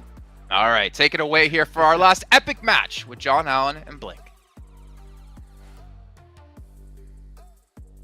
One more chance, and it could not be closer. 4 positions still very, well, pretty much uncertain as to who is going to be able to take them. Which teams are going to be left out in the cold? It is wintertime. And everybody looking to try and keep warm here with the promise of a ticket to Jakarta. There's a lot of teams still available to get into. So, I mean, I know this is crazy to say, but Reject still have a chance. Damwon still have a chance. Game Lord still have a chance. It just all relies on DRS, Titans, HVP going down early. Besiktas still trying to make their way in towards these final moments of the tournament. I think the worrying thing for HVP at the moment is if they are dropping on a tiebreaker in 5th place between DRS or Titans, their issue is that they've got 51 elimination points. They've also got 45 rank points. But maybe not so much of an issue anymore. It's because they've got those 2 chicken dinners, which will see them winning that tiebreaker out. So for DRS Titans, they have to not hit those tiebreakers in the first place. Again, though, Besiktas, Inco, Game Lord, Reject, Damwon, it is ridiculous how many teams can challenge out for those top spots. Right now, HVP, they need a good game here on our angle, and they have had some ups and downs here on this map. Either not finding the best position or getting left out in the cold on the edges, and LGD currently have been giving them some real troubles. The northern side, it looks like potentially maybe a little bit of a hot drop scrap, but LGD drops short and onto the vehicles early, actually fighting off against Bigatron. YZ is going to go for this turnaround. Liquid gives him the slip again, trying to run to cover. There's backup from Bigatron as well as Misery looks to swing in, pick up his teammate. Not much point unless you have a gun, but they're going to try and run him right off the road. What is that? Is that a shotgun? I think it's a shotgun in close range. Unlikely. What? Bigatron! No way! No way! They just split apart, but MVM crashes on into the side of Liquid. They get away with the buggy. I thought that was going to go well. Hang on a minute. Down one. It's all popping off. Rejects now into a fight as well. Hot drops coming through at the start of the last game of the tournament. And the placements are going to get a little bit easier if teams are going to start to diminish themselves with wild starts to things. Damwon and Reject, both on 74 points, both close to one another. And at the moment, it's Damwon with the advantage. Forest is low. Both teams have lost a player. Divine is down. And Reiji soon to follow. Will have got Rez there, but needs to hold on the outside. Divine wants to stand tall, cuts down through the alley. Wants the shot on the Fabian, but has to fade away. Does fall down on the inside as Divine hops on in. 2 versus 1 now. Pushes up the stairs, knows there's a player in there. Swings in with a microzy and cuts across on a strafe. The points coming on through. The punch is there. Bit too bold there, mate. Fabian cuts it out. You wonder if they've got enough ammo left in the magazine to even finish out that engagement. But Damwon will sit at 4 points gained there, as well as have 3 players to play the rest of the match out. HVP sent all the way over towards North George. There is 2 teams ahead. Titans, DRS. DRS do not go out early, many times at all.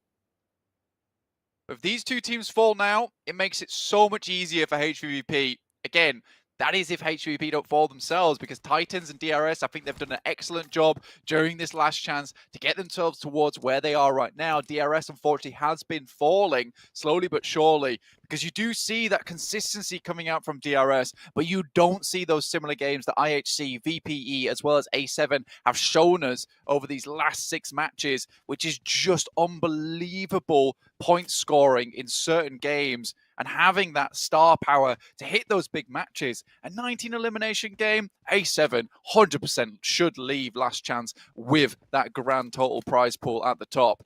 They're the only team currently over that 120 predicted bubble. 10-point average. Vampire still a little bit short of that.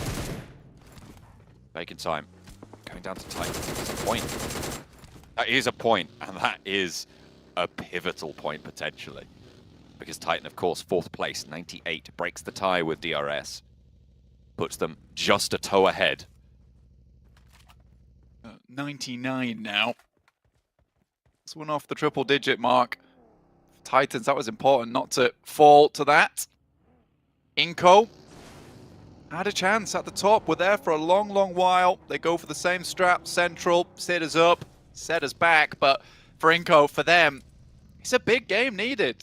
Right? This can't be one of those matches where they sit central and hope that the game comes to them, because it certainly will not. These teams are hunting for eliminations. You've already seen what Down One have done, getting reject confirmed to not go through to that grand finals, not have a chance to sit at the top of the top 5 in last chance itself.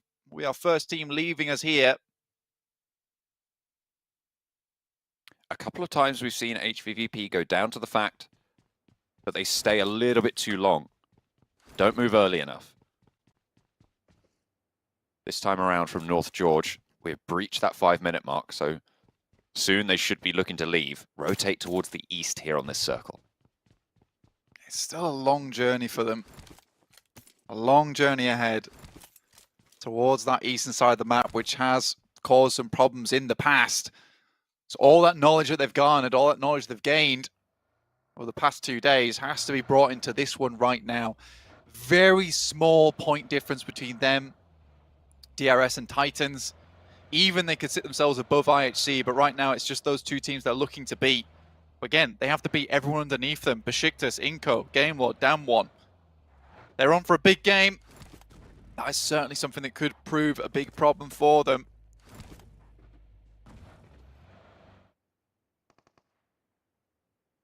A lot of the teams really cut out at this stage.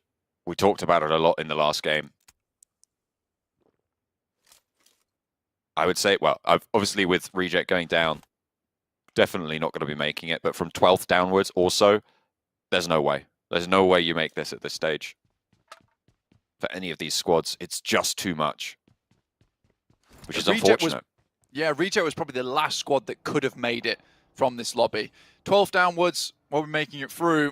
So LGD, sadly, were not able to bring out that monster that we've seen in them before. The Dr. Jekyll and Mr. Hyde scenario we get from LGD just does not come out here. Bacon Time as well will not be going through despite their incredible performance over in the group stage. I8, it was a great performance to take them as far as they've come, but this is the dead end for them. BTR, Enigma Galaxy also will not be joining us for the grand finals.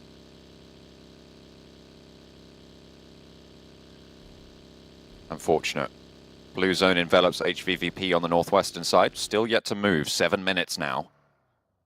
They are really picking through everything in North Georgia Pole. LGD have already made that break for it. MVM into the ruins on the south side of the river. They don't cross up north. A lot of that area getting cut out in this circle. And they'll try and move in on that south side. With Down One and Reject taking that fight earlier, you were talking about how it made it easier for HVVP. It's going to make it easier for LGD as well. That area on the northern side of that chunk on the south of the river will be a little bit more open, less sightlines to worry about. And smoothly run through. I mean, we saw a lot of times Reject heading on the west side of Rozhok towards Sunken. Obviously, you don't want to go this way at that time just because of where the circle is landing. A7 heading further down towards that south side, towards where Besiktas currently are playing. From Yaz, BTR moved out from there much, much earlier. And Inco's got a little bit of a lineup underneath them to the south side. HP locating a compound to play from, all the way on that northern edge. IHC on Novo, still playing on the island. They'd have to move through and pass Titan. 4 points behind at the start of this game, Titan were from IHC. With the elimination point that they've got, they are currently... they were 6 points behind at the start of the game. They're now 5 points behind. They get a squad wipe, they get a placement point. That's going to push them up and over that barrier. And if you're ahead of one other team in this group confirmed, it's kind of likely that you are going to stick it up, because unless Besiktas blasts out, there is only that one spot really that could chop and change. At the moment, HVVP have that unfortunate mantle. Real struggle bus. And the line is so close as well, right? It is just a step that you need to take, but you're hoping that DRS and Titans don't have that good game. But in the same way, I'm hoping that DRS and Titans do have that good game. I mean, DRS are on track for it for a very long time, but maybe this is all that they have.